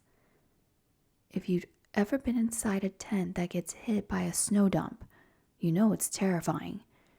It can collapse the tent fabric on you, pinning you down. The hikers would have heard a loud whomp or crack and suddenly found themselves being squashed by heavy snow pressing the tent down. Such an event perfectly explains some things, why they cut their way out, and why they fled in such a hurry with inadequate clothing. Avalanche survivors often describe the trauma and panic as immense. You're choking on snow. The tent might be ripping. You think more snow could bury you completely any second. As one analysis noted, better a potentially repairable slit in the tent than being buried alive in it. This logic would drive them to escape immediately, even if it meant into a blizzard in underwear. Now, what about the injuries? A slab avalanche falling onto sleeping people could indeed cause blunt trauma. If a dense slab of compact snow weighing several hundred kilograms smacked down, it could break ribs or skulls. The 2021 simulations showed that even a relatively small 3-foot thick slab moving over the tent could generate forces capable of inflicting severe but non-lethal chest and skull injuries, similar to those seen in Dubinina, in Zolotarov, and Thibault. It's critical to note that those 3 injured hikers were later found under 4 meters of snow in the ravine, but the slab avalanche theory posits they were injured initially at the tent by the slab. They then managed to walk away, but eventually succumbed. There is a counter-argument here. The worst injuries were found far from the tent, which suggests something else happened later to cause them, like a fall into the ravine. However, proponents of the avalanche theory respond that even if the severe trauma didn't kill them on the spot, it rendered them weak and they died of hypothermia or in the subsequent shelter collapse. Indeed, evidence like Lumila coughing up blood was found on her lips, hence she might have suffered internal injuries earlier and was dying slowly from it even as they moved away. The avalanche theory also elegantly explains the group's subsequent action in a rational way. Modern investigator Andrei Kuryakov, 2019 reconstruction, states, after the tent was struck by snow slab, the group did exactly as well-trained mountaineers might. They evacuated to safer ground, away from avalanche zone, which they found in the forest. They did not blindly run in panic, but rather moved together downhill, hence the walking footprints, to get out of the avalanche path. They started a fire to survive, sent perhaps 3 back to try and retrieve gear once it seemed calm, and meanwhile 4 others tried to shelter better for the long haul. All these actions are survival steps, not irrational behavior. The tragedy was that their efforts failed due to the extreme cold, and perhaps additional accidents. Kuryakov noted what they did was textbook. They feared another avalanche, so they made all the right moves, except the environment overpowered them in the end. One expert commented that, paradoxically, their expertise doomed them. Experienced climbers deeply fear avalanches, so they would sooner abandon gear and run than risk being buried. What about the counter-evidence? Skeptics of the avalanche theory historically have pointed out there are no obvious avalanche debris. When the camp was found 26 days later, the tent was under a shallow layer of snow, not tons of avalanche debris spreading across the slope. Also, trees nearby were intact, and the bodies and items uphill were not swept away. The footprints also remained. If a large avalanche had happened, it should have erased the tracks or swept people away entirely, not leave footprints and bodies relatively in place. Dyatlov and Zolotarov were skilled. They wouldn't knowingly camp where a known avalanche risk existed. And what about the tent damage pattern? The tent was collapsed, but not swept away down the hill. In a typical avalanche, you might expect the tent and everything to be dragged. The tent was kind of just flattened. The 2021 study tackled many of these points. They proposed it wasn't a massive avalanche, but a relatively small slab of dense snow that slid over the tent and came to rest quickly. This means it wouldn't leave a classic large debris field or destroy the tree line. It might have stopped above the tent or just past it. By the time rescuers arrived weeks later, subsequent snowfall could have covered any evidence of the slab's boundaries. Indeed, heavy snow and wind in the 3 weeks after the incident could smooth out any telltale signs. If the avalanche was small and the snow fell mainly on the tent area, the route they took to escape might not have been heavily affected. Hence the remaining of the footprints. Also, that they walked and not ran suggests once out of immediate danger, they moved carefully, thus not scuffing out their own tracks. The tracks eventually got covered, which is why they vanished near the forest. But it is compelling that for several hundred meters, their path was visible and orderly. That in itself suggests no chaotic melee after the initial event.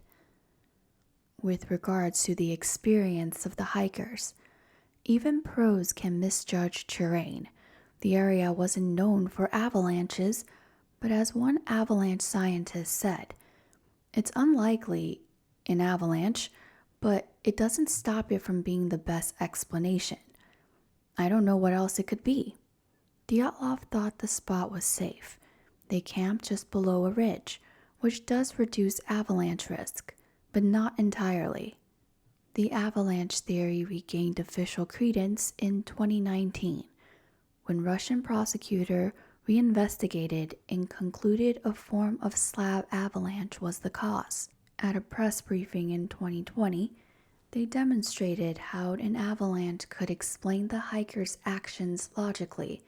This was further bolstered by the 2021 EPFL-ETH Zurich study in a scientific journal, which indeed found it plausible. Notably, this explanation does not require any human wrongdoing or fantastical element. is a straightforward natural disaster scenario. However, avalanche theory is not without its remaining skeptics. Some Dyatlov case enthusiasts point to the strangeness that still seems unaccounted for. The radiation, the reports of lights in the sky that night, and the fact that some of the injuries seem more consistent with an explosion than an avalanche. Could a slab really crush 3 people badly while leaving others almost unscathed? Possibly. If those 3 were in a certain position or the slab chunk hit them directly while others were at tent edges, it's also possible not everyone was inside the tent when it hit. In summary, slab avalanche is currently the leading theory supported by official investigation and scientific modeling. It accounts for the initial flight from the tent and can align with many pieces of evidence. It portrays the Dyatlov group not as irrational victims of unknown forces, but as unfortunate mountaineers caught in a lethal chain of natural events. They survived the avalanche only to face the unforgiving elements outside, a brutal force of nature, followed by human survival challenges. This 2-stage tragedy is, in many ways, sadly plausible. One of the scientists, Johann Guom, reflected that beyond all the conspiracies, the story is above all a tale of courage and friendship. Even after disaster struck, the hikers stuck together, helped each other, and fought to survive against odds. That human element remains, avalanche or not. Katabatic wind theory. A related natural explanation centers on katabatic winds, essentially a sudden, powerful downslope wind that can occur in mountainous areas. Katabatic winds are gravity-driven cold air flows that can rush down a slope at tremendous speeds, sometimes approaching hurricane force. They can arise unpredictably and wreak havoc on campsites. In 1978, a famous incident in Sweden, the Inarus mountain tragedy, saw hikers die in a scenario involving extremely high winds that ripped their tents and led to exposure deaths, which has been analogous to Dyatlov. The katabatic wind theory for Dyatlov suggests that on that night, a rare and violent wind event could have struck their camp.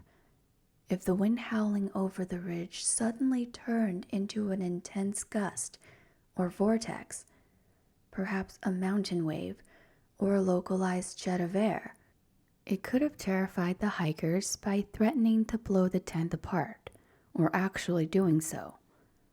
Imagine being inside a tent at night when a roar like a freight train starts and your tent fabric begins to tear or lift. You'd probably think the tent might be carried off a cliff. Some propose the hikers themselves slashed the tent open not because of snow, but because the wind had jammed the entrance or was about to carry the tent away, so they needed to get out and hold it down or escape a collapse. There's a detail that the tent was later found with one corner higher, propped by skis, and damage consistent with wind damage in addition to cuts, which may or may not be true, but it's considered. Once in the forest, the same scenario as avalanche follows. In this theory, the injuries to the 3 could be explained by another event. The 4 who went to make a snow den might have been unlucky. The snow den collapsed on them, not necessarily due to an avalanche, but simply because the roof gave in. If a block of hard snow collapsed, it could cause fatal blunt trauma. Katabatic winds do occur in the Urals, though they are more famously associated with places like Antarctica or some Scandinavian mountains. The prosecutor's 2019 investigation did list hurricane, meaning hurricane force wind, as one of the three possibilities they considered. They ultimately chose avalanche, but they did not dismiss that winds were extreme that night. In fact, they confirmed wind speeds could reach 20 to 30 meters per second, or 45 to 65 miles per hour, which is indeed around a strong gale to hurricane on the Beaufort scale. A 45 meter per second gust, or 100 plus miles per hour, was even speculated. Those are brutal conditions for a tent on a bare slope. It's feasible that such wind could have broken pole supports or buried the tent in drifting snow as it happened, again, forcing evacuation. One advantage of the wind theory is that it might better account for why footprints showed walking, not running. If they left due to wind rather than immediate avalanche burial, they could have left more deliberately, though still urgently, and altogether. They may have thought, we'll go to the trees for a bit until this passes. They brought maybe a flashlight to return, but then high winds plus cold still killed them. However, critics of the wind-only theory ask, why cut the tent instead of using the exit? Possibly the wind pressure or a collapsed pole made the normal door unstable or too slow of an exit if the tent was about to tear. There's also the combined notion, wind plus a minor slab avalanche. Some propose that a Kármán vortex street, a pattern of turbulent air, caused infrasound that induced panic. We will address that separately in a moment, but also that those winds could pack snow or cause drifts that mimic avalanche. In essence, katabatic wind theory sees the cause as a weather event, rather than a snowslide. It explains the tent evacuation in much of what follows similarly to avalanche, but attributes trauma to structural collapse of the snow shelter later. It doesn't inherently address things like radiation or glowing lights. Like avalanche, it involves no human malice, just misfortune. So which is more plausible, avalanche or wind? It could even be both. A fierce wind might have contributed to the slab avalanche formation. In summary, extreme wind is a credible part of the story, either as a primary cause or contributing cause. Many reconstructions have high wind in them because the weather reports indicated a storm. As an isolated theory, katabatic wind's main contribution is offering a reason for flight without needing the snow to fall on them initially. If one is not convinced by an avalanche evidence, wind is the next best natural culprit for why they abandoned camp so quickly. Infrared sound in the panic attack hypothesis. One of the more intriguing scientific meets fringe theories was put forth by American researcher Donnie Eichar in his 2013 book, Dead Mountain. Eichar's investigation led him to a hypothesis involving infrasound, sound waves at frequency too low for humans to consciously hear, below around 20 hertz.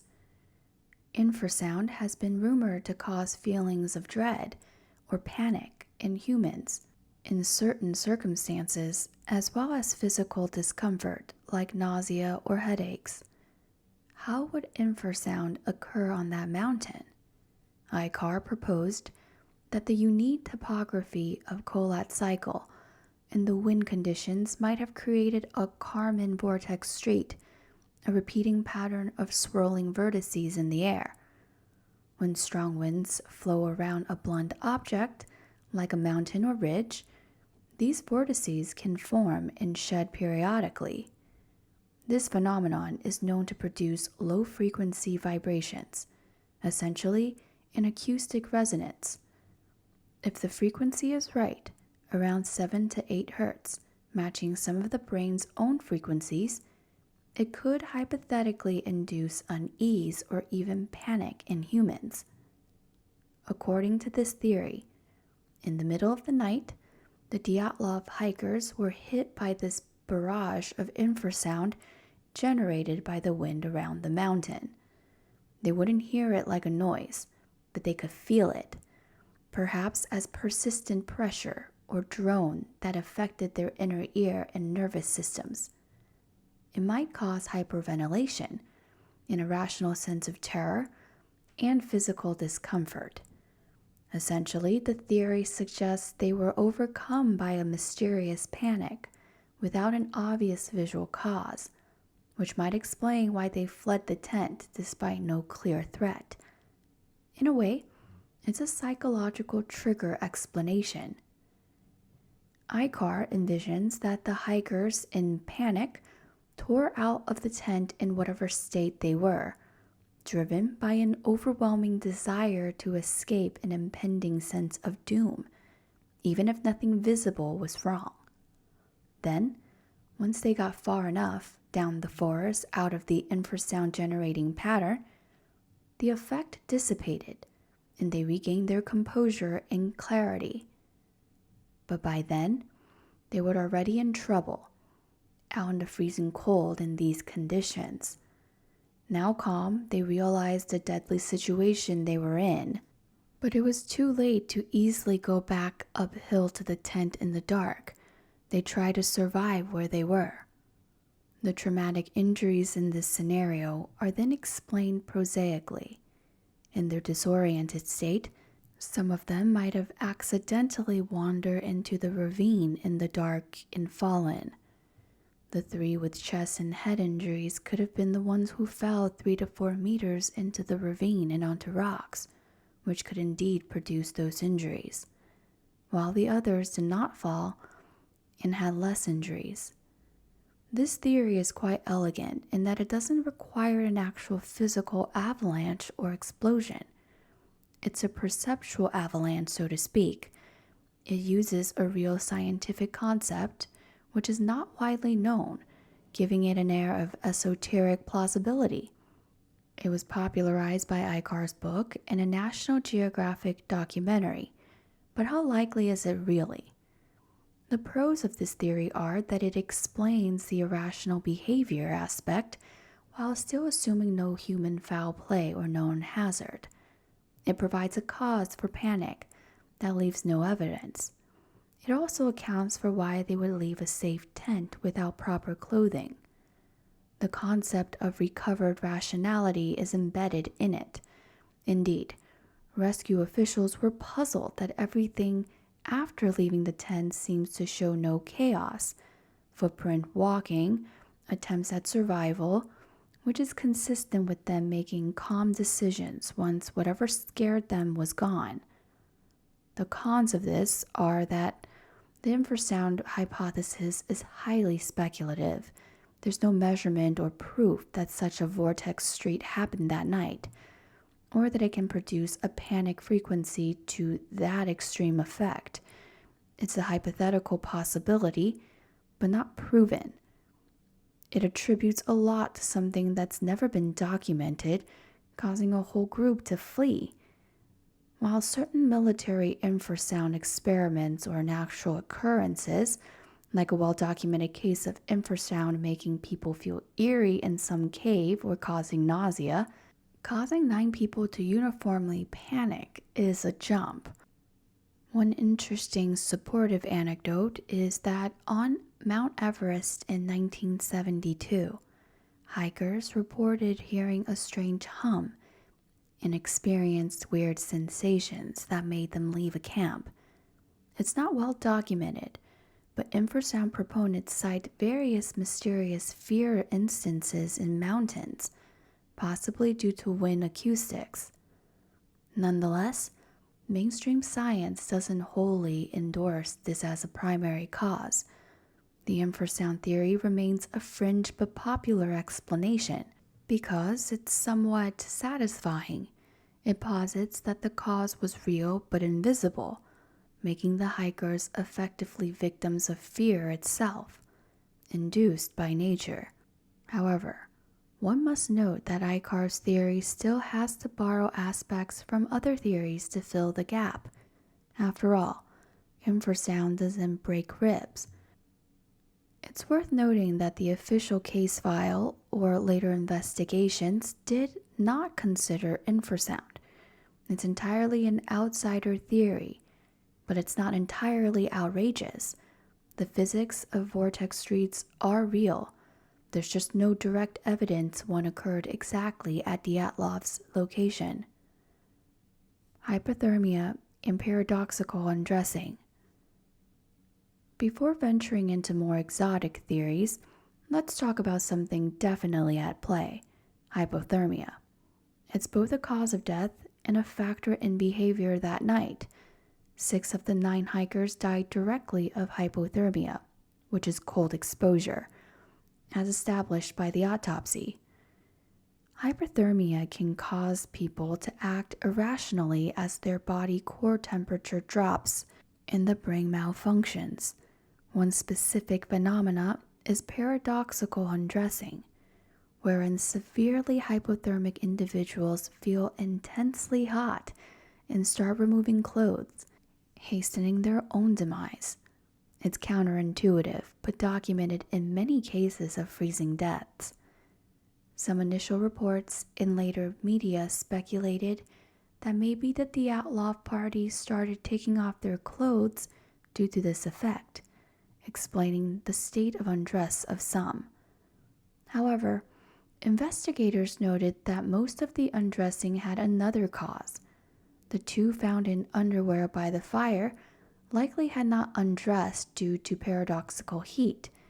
They were in underwear from the start because that's how they fled the tent. The others actually added layers.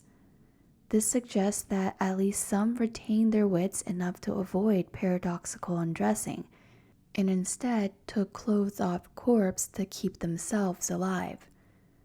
Nonetheless, hypothermia's delirium could explain some weird injuries, like Krivonishenko's bitten hand. He might not have fully felt pain or had altered mental state and bit himself. One sub-theory is that possibly someone or multiple someones in the tent started suffering hypothermic delirium or carbon monoxide poisoning from the stove and behaved erratically, like tearing the tent open themselves or causing a scare. The stove theory suggests maybe they lit their portable stove inside improperly. Smoke filled the tent, making them cough and panic about a fire. So they slashed the tent open to ventilate and flee. There was evidence they had not yet used the stove that night, and no soot or burns in the tent, so that's largely dismissed. In summary, hypothermia is a critical part of the story. It alone doesn't cause 9 people to run out of a tent initially, but once they were out there, it explains a lot of what followed, including impaired decision and ultimately death. But hypothermia is in effect in all scenarios, not a standalone theory of origin. Animal attack theory. Now we pivot into more exotic theories. One notion bandied about, especially in tabloid media, is that the hikers were attacked by a wild animal, sometimes specifically a yeti, the folkloric abominable snowman. The area around the Ural is not known for yetis in the way the Himalayas are, but Russia does have Bigfoot-like legend. However, to be blunt, there is zero concrete evidence of an animal attack in this case. No animal tracks were found near the tent or the bodies. The injuries, while horrific, did not have typical hallmarks of a bear or a wolf mauling. No large bites, no claws, or flesh torn by teeth. Dubinina's missing tongue and eyes, as established, likely occurred post-mortem in a stream, not ripped out in a struggle. If a big predator like a bear, which would be hibernating in February anyway, or a wolverine had come, it likely would have attacked at the bodies, left fur, tracks, and they probably wouldn't flee in an orderly fashion. There would be signs of chaos, indefensive wounds, blood, and more. None of these were present. The tent had cuts from inside, not rips from outside. Despite the lack of evidence, the Yeti idea gained pop culture traction after some tongue-in-cheek clues in media exploitation. For one, as earlier noted, the hikers themselves joked about a Yeti in their parody newsletter, writing, "Latest evidence indicates Yeti live near Ortorton." This likely was just a satirical piece by bored students.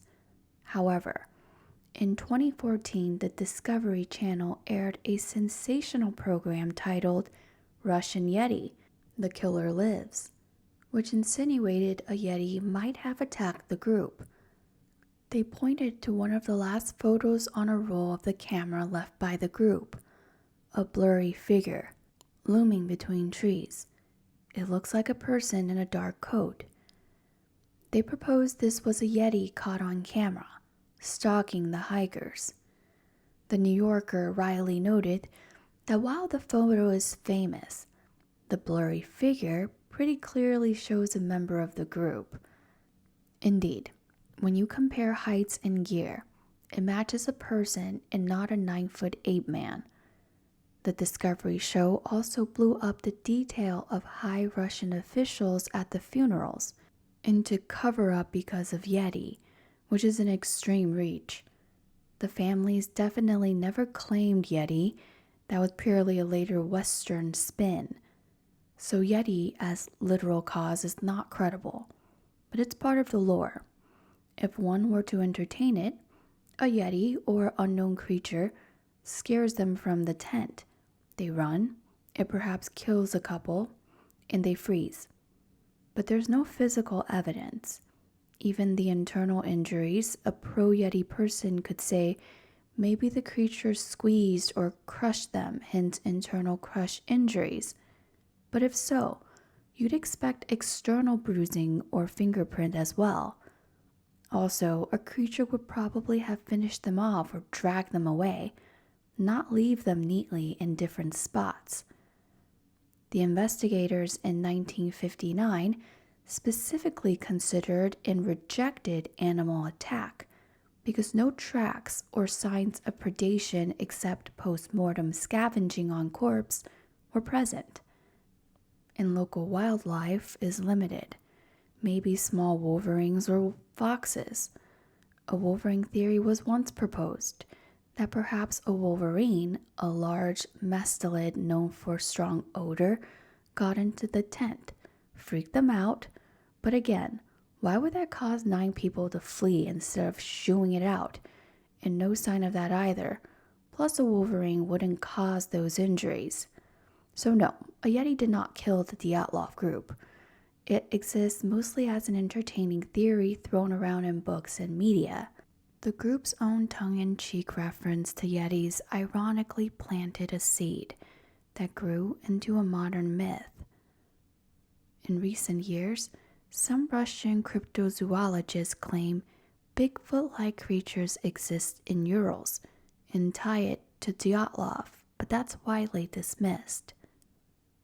UFOs, ball lightning, and other phenomena. Another category of popular theories involves something glowing or flying in the sky that either frightened the hikers or even harmed them. This is partly fueled by actual reports from 1959. Independent witnesses, including some Monsey and military, reported seeing strange orange spheres or lights in the sky over that region during February and March 1959. These sightings weren't investigated at the time in connections to the death. The case files omitted them. But years later, people connected dots. Could these have been Soviet rockets or UFOs? For UFO enthusiasts, the Dyatlov Pass Incident Looks like a classic mysterious event, possibly involving extraterrestrials or unknown forces. Strange lights, radiation, sudden violent deaths. One speculation is that the hikers saw something like a UFO or alien craft and fled, or were confronted by aliens. Perhaps the radiance of an approaching craft or some energy zapped them, causing internal injuries by some advanced technology. Maybe they panicked at something overhead. There is, needless to say, no direct evidence of aliens, but to the open-minded, the situation of unknown force leaves it open. If one were to rationalize an extraterrestrial scenario, the orange orbs could have been craft's lights. The radiation could come from the propulsion. The strange injuries might result from a force field or attempts to abduct them. The ball lightning theory is a subset of UFO-ish ideas, but more natural. Ball lightning is a poorly understood phenomenon where glowing orbs of electricity appear during certain conditions. Some have posited that a ball lightning or plasma orb descended near the tent, freaked them out, maybe even burned Doroshenko and Krivonishenko, explaining their burns, and scared them to run. Possibly an electrical charge could have caused internal injuries too, like a shockwave. However, ball lightning usually doesn't cause such trauma, and it's speculative to think multiple ball lightnings event occurred. Some mention Krivonishenko's camera had a photo of streaking lights in the sky, which might just be random light leaks or test shot at night that captured something. No one knows for sure what that photo shows. One must remember, during the Cold War, if people saw lights in the sky, they could easily have been Soviet missile tests. In fact, the classified information later showed there were R-7 ICBM test launches by Baikonur that would produce glowing streaks visible in the night sky at great distances, as well as high-altitude plasma clouds from rocket stages. There's a known incident on February 17, 1959, after Dyatlov's deaths, where witnesses saw glowing spheres. That was a missile test. Some think on February 1st, there might have been a secret test or an accidental rocket re-entry that the hikers saw. This crosses into military test theory, which I'll cover next, but focusing on UFO, the New Yorker piece mentioned that one of Krivonishenko's photos show a streak of light, often used to support UFO or weapon test ideas. The consensus is that photo was likely the end of film, accidentally exposed, or shots of the fire or such that blurred. But those fears reported by others remain a factual curiosity. Not necessarily aliens, but something was in the sky those nights. At least one searcher recalled the search team did see a strange fireball moving in the sky. If the hikers saw a similar thing that night, they might have been fascinated, not necessarily terrified. Would that make them run? Unlikely unless it exploded or something. Nonetheless, Dyatlov Pass has since become a magnet for UFO and paranormal explanations. It's sometimes dubbed Russia's Roswell because of that atmosphere of secret, impossible otherworldly involvement. But aside from witness stories of light, there is nothing concrete. Soviet military test theories. This theory category holds that the hikers stumbled into or became victims of secret Soviet military experiments or tests, something the government would want to cover up. Various versions include parachute mine tests, missile launch or explosion, radiological weapons, or even a clandestine KGB operation. One prominent scenario is that the campsite fell within the area of a secret parachute mine exercise. Parachute mines are explosive devices dropped from planes that detonate in the air above the ground to create a widespread concussive blast. If the Soviet military was testing such mines at night in a remote area, not knowing civilians were there, the hikers could have been awakened by loud explosions in the sky, bright flashes explaining orange spheres, and shock waves. Terrified and thinking they were under attack or about to be bombed, they flee the tent in panic, some without time to dress. Some mines go off near them, or one actually blasts above the ground not far away, producing intense air pressure waves that could indeed cause the kind of internal injuries observed. Heavy internal damage, especially to soft organs, without obvious external trauma. This is plausible because pressure waves can crush bodies or slam people against ground. It's said that parachute mines can produce similar injury patterns to those seen. Additionally, such blasts could potentially knock hikers down into a ravine if they were blinded by flash and disoriented. The parachute mine theory aligns with reports of glowing orbs. They could be flares or explosions in the sky. It also might explain the strange burn injuries on some bodies. Krivonishenko had burns, Doroshenko singed hair.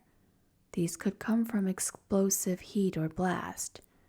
Also, one searcher recalls of burns to hair and skin, and odd livor mortis, pooling of blood pattern, gave rise to speculation that maybe the bodies had been moved or tampered with, like recovered after an accident and redeposited. But that's tenuous.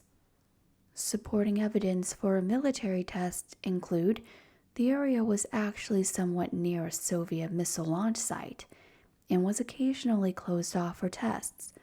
The reason for the 3-year closure after could have been to avoid further civilian encounters during tests. In early February 1959, there is indeed record of rocket launches. In particular, some point to a failed R-12 ballistic missile test that might have gone off course and exploded near Dyatlov's location, releasing toxic fuel or causing a panic-inducing spectacle.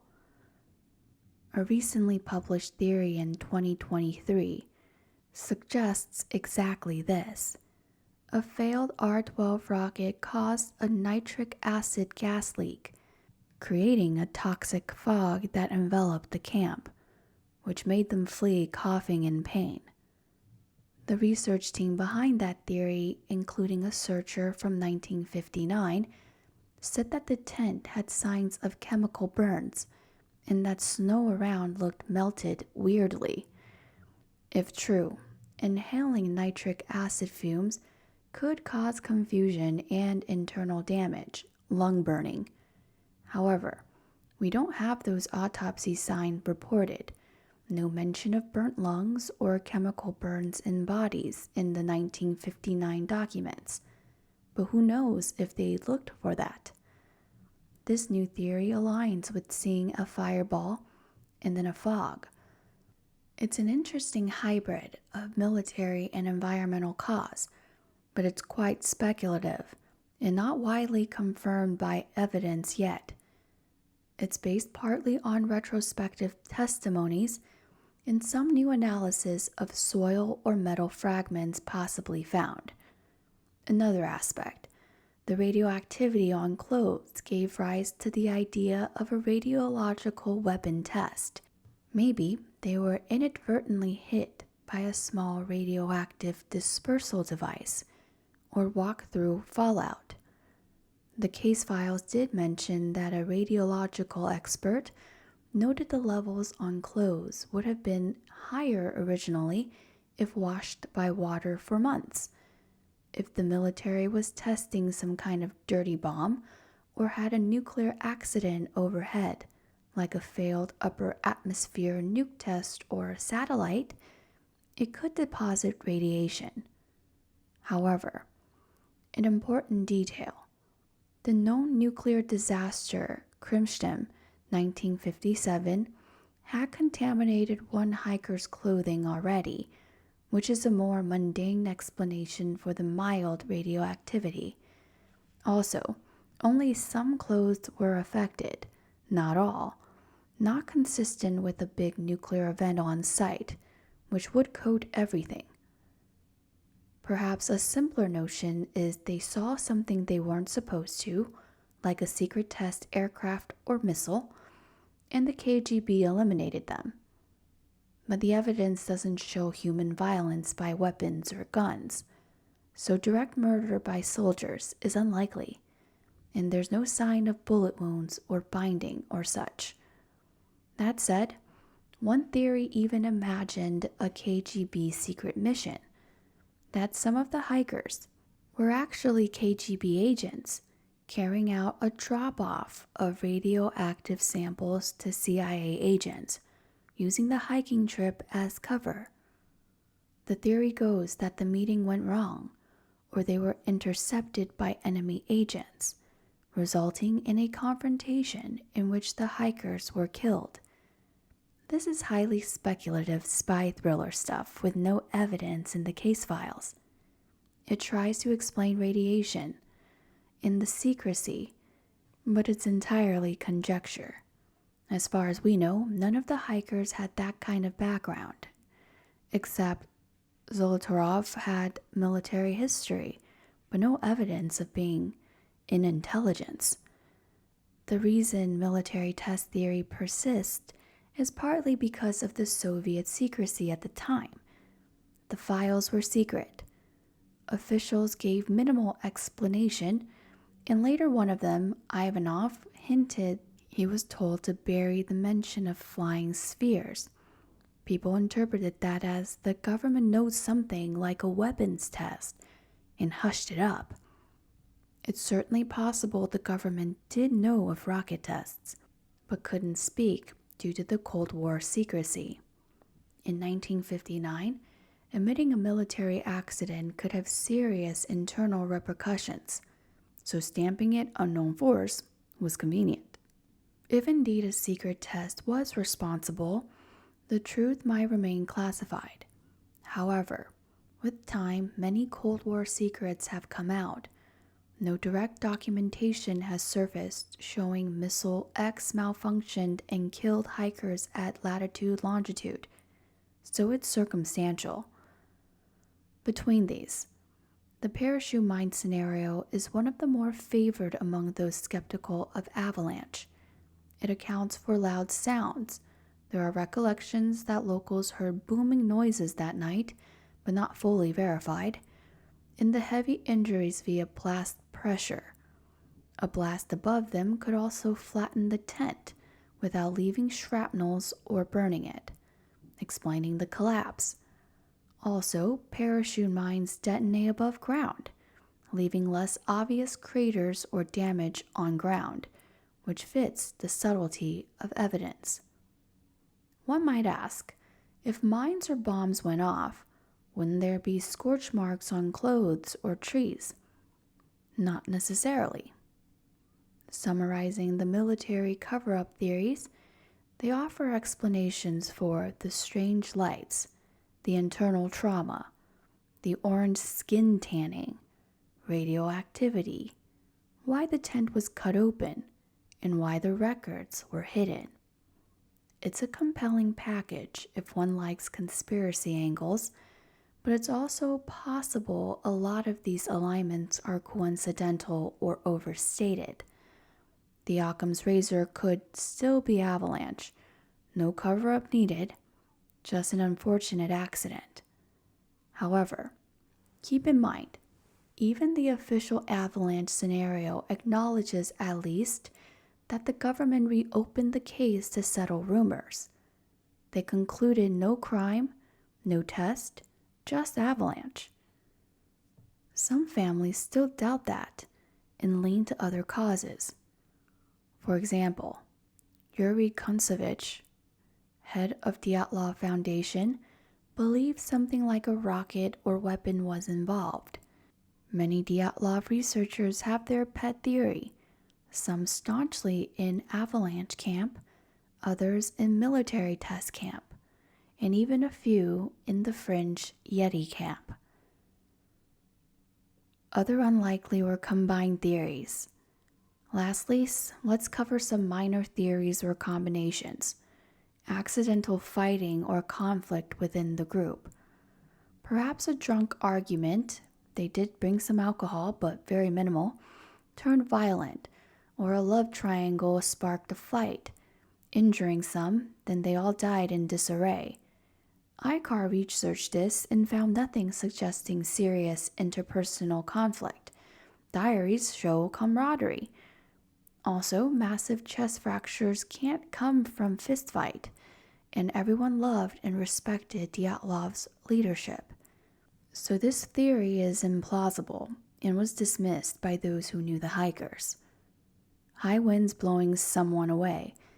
One idea was maybe a wind gust blew one person out of the tent and others rushed out to save them, leading to catastrophe. But as ICAR said, a wind strong enough to pick a person up would have destroyed the tent too. Photo flash bomb mistaken for nuke. Mentioned in the case files is researcher Andrei Shepelev's hypothesis that they saw a bright flash from a Soviet plane's photo flash bomb used for aerial photography and thought it was a nuclear blast, so they panicked and fled to avoid radiation. This is a creative guess. If the hikers had atomic bomb fear drilled into them, maybe a sudden flash and boom could make them think bomb, get away from tent and hide. It's possible in theory. But again, why no mention of hearing jets? And photo flash bombs are not known to cause injuries except light. After sifting through so many scenarios, one might feel overwhelmed. It's a testament to the Dyatlov incident's mystique that no single theory seems to tick every box neatly without raising a question or two. So where does the consensus lie today? Chapter 5. Renewed Investigations and Modern Conclusions. In 2019, at the urging of the Dyatlov Foundation and relatives, the Russian authorities formally reopened the case, though they pointedly restricted their scope to natural causes, explicitly ruling out crime. They examined 75 possible explanations and narrowed it to 3: avalanche, slab avalanche, or hurricane wind. In early 2020, the Prosecutor General's office announced their findings in a televised briefing. A slab avalanche was the official cause. They described a scenario very much like what we detailed. The hikers inadvertently camped in a spot prone to a small avalanche. At night, a slab released, and they fled. And they termed the group's action afterward as heroic and textbook correct, but ultimately insufficient in that storm. Andrei Kurikov, the lead investigator, noted pointedly, it was a heroic struggle. There was no panic. They had no chance to save themselves under the circumstances. This statement was perhaps meant to counter the old narrative that they went mad or turned on each other. It portrayed them compassionately. Kurikov's team even went to the site, reconstructed events, and as Douglas Preston wrote, identified a slightly different tent location that gave a steeper slope, supporting avalanche formation. They also did experiments like blindfolding people to see how easy it is to find a tent in dark, snowy woods. It wasn't. They effectively tried to close the book with a scientific explanation. In 2021, the journal Communications, Earth and Environment published a paper by Guom and Putzrin that mathematically demonstrated the plausibility of the slab avalanche theory in Dyatlov's case. This gave the avalanche camp a peer-reviewed boost. Media headlines proclaimed Dyatlov mystery solved by science around early 2021. Like a New York Times piece featuring the Frozen movie snow model used in simulation. A fun fact, they used an algorithm developed by Disney for realistic snow to simulate how an avalanche might injure a human body in a thick ski outfit. These researchers were careful to say they don't guarantee that's what happened, just that's what's plausible and consistent. Some family members accepted this, while others did not. For example, the family of Zolotarov at one point exhumed his body in 2018 to verify identity and injuries. Interestingly, DNA confirmed it was him, but they found some oddities, like his skull had a fracture that wasn't recorded originally. And some older folks in his family insisted on foul play. It shows how trust in official narrative is still low for some. Meanwhile, as we saw, alternative theories like the rocket or parachute mine keep emerging. In early 2023, a press conference on the 64th anniversary had researchers including a 1959 searcher propose the rocket fuel hypothesis, and apparently relatives of the deceased present had found it convincing. If that gains traction, who knows, maybe another official comment will come. At this point, many seasoned Dyatlov researchers come to a conclusion akin to the most likely cause was a combination of natural forces, avalanche plus weather, leading to a tragic outcome. But, they add, absolute certainty is elusive, because no survivors or eyewitnesses exist. The Dyatlov Pass Incident remains officially closed, but unofficially an enduring puzzle, inviting what-ifs. Conclusion. In the end, the Dyatlov Pass Incident stands as a poignant human tragedy and a source of endless fascination. 9 young adventurers went into the winter wilderness, encountering something, be it a silent slide of snow, a merciless wind, a blinding flash, or a terrifying sound that drove them into a fight for survival they ultimately could not win. The evidence we have paints a vivid but still incomplete picture.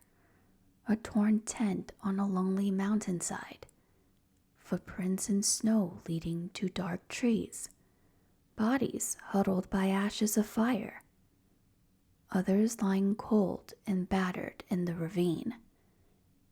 These tangible details, when stitched together with forensic analysis, have allowed us to reconstruct their final hours with some confidence in broad strokes. Yet, the finer points of why they left the tent so suddenly, and what exactly they experienced, remain open to interpretation. Perhaps the true story is not a single dramatic cause, but a chain of unfortunate events. A delicate snow slab gave away at the worst moment, startling the group. They made the best decisions they could under lethal conditions. displaying teamwork and bravery. Then the cruel elements of the night sealed their fate before dawn. This narrative resonates with the evidence of orderly footprints, improvised shelter, and shared clothing, indicating they tried to survive together against the odds, not lost to madness or conflict, but to nature's harsh indifference. That image of Dyatlov's group valiantly struggling against an unforgiving environment is a somber and respectful way to remember them. It strips away the sensational to honor their competence and camaraderie, qualities evident in their photos and journals before tragedy struck. And yet, one cannot fully let go of the mystery's allure. The Dyatlov Pass Incident has become modern folklore precisely because it sits at the intersection of fact and the unknown. For over 60 years, it sparked speculation about Yeti attacks, alien encounters, government conspiracies, and exotic natural phenomena. In that sense, it transcended its reality and became almost a parable. A reminder that even in our scientific age, not everything yields its secret easily. People will likely continue to discuss and debate the Dyatlov incident for years to come, spinning new theories or reinforcing old ones as new books are written or new tests done. But behind all the theories, we must not forget the human story. These were real individuals: Igor, Zina, Luda, Rustem, Yuri, Sasha, Koya, Alexander, and the Yuri who lived, with dreams and talents, who loved the outdoors and trusted each other. They were university student engineers, a World War II veteran looking for new adventures in peace. They pitched a tent on a cold night, perhaps singing or joking to lift the spirits, unaware that it would be their last camp. Whatever terror or force they faced, it must have been immense and sudden. Imagine their confusion and determination in those final moments, scrambling out of the collapsed tent, some barefoot in snow.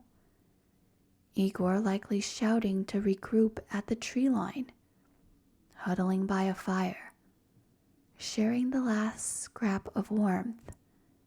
Zina and Rustem trying desperately to crawl back to the tent, the others clutching each other in snow pit as life ebbed away. These mental reenactments are heartbreaking, yet they connect us to the victims across time, turning cold data back into empathy for lives cut short. As you drift to the end of this long journey, perhaps the specifics of the theory matter less than the appreciation of the tale as a whole. A real-life mystery that has engaged and perplexed so many. In the quiet of your thoughts, you can picture those 9 brave hikers, one at a time, laughing around a stove, scribbling jokes about Yetis in a journal, taking a final photograph of each other amid the snow-draped pines. Then imagine the wind outside picking up, the beginning of an extraordinary event that would leave an enduring riddle on the dead mountain. May the memories of the Dyatlov group live on, and may they rest in peace under the stars of the Urals, their story continuing to captivate and caution us about the powerful forces of nature and the limits of our understanding.